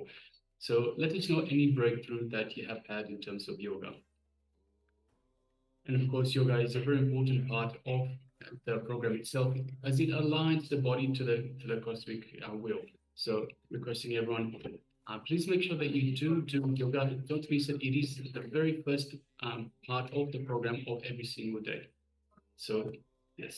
So please share. And before doing yoga, detox is very important part of it. And Swami says again, neem juice is one of the greatest detox that you can have. Through neem juice, Swami says one thing I just heard today about what Swamiji had told about the neem juice. Through neem juice, lust gets converted into devotion, the sweetest, and devotion is the sweetest emotion that we can have. Through this, you will have the connection with Swamiji so that the super conscious energy lands in you. Yes. So take a moment and share. Meanwhile, we'll be entering into the Sas Pramana of manifesting the powers of third eye.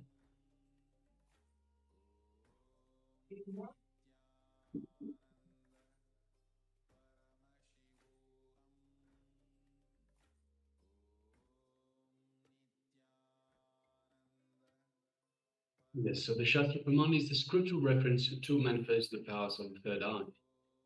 And the Shastra Pramana goes as Kapalantarmano nyasya tishtan milita lochanaha kramena manasodhadyat lakshaye lakshamuttamam.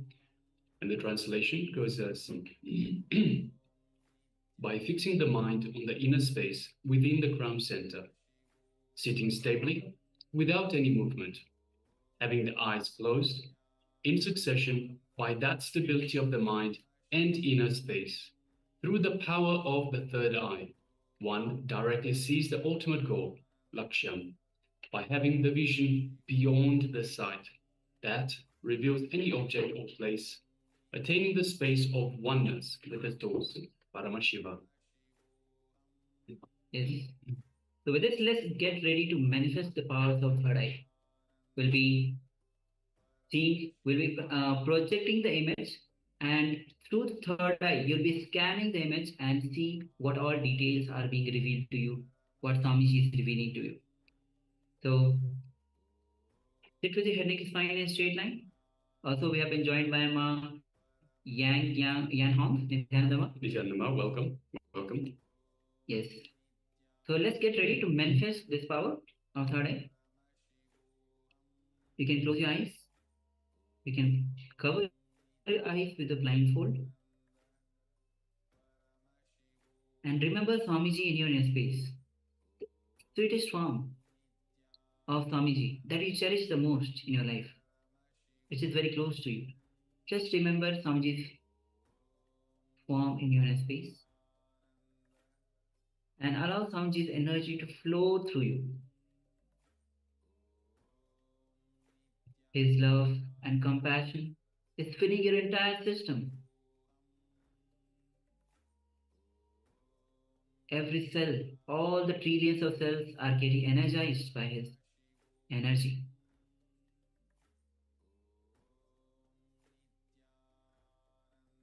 Take a moment to visualize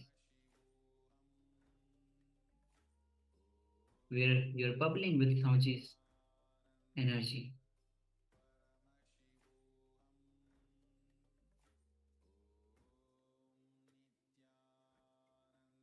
Now, feel his infinite grace, his compassion, just filling you and radiating through you. Gently bring your awareness to your Angya Chakra, the third eye. Third eye is a seat of willpower. When your third eye, the willpower of your individual will aligns with the Paramashiva's will, with Swamiji's will, you can manifest anything that you want. And with a strong declaration, with will persistent, let's declare to reveal all the details of the image that we are about to project. And now let's connect with Swamiji with the Mahavakya. Om Nithyananda Paramashivoham. Om Nithyananda Paramashivoham. Om Nithyananda Paramashivoham. As you keep vibrating with the Mahavakya, with a deep feeling connection with Bhagwan, let's enter into this manifestation. Seeing picture blindfolded. Remember Swamiji in our space and ask Swamiji to reveal any detail that is being revealed to you.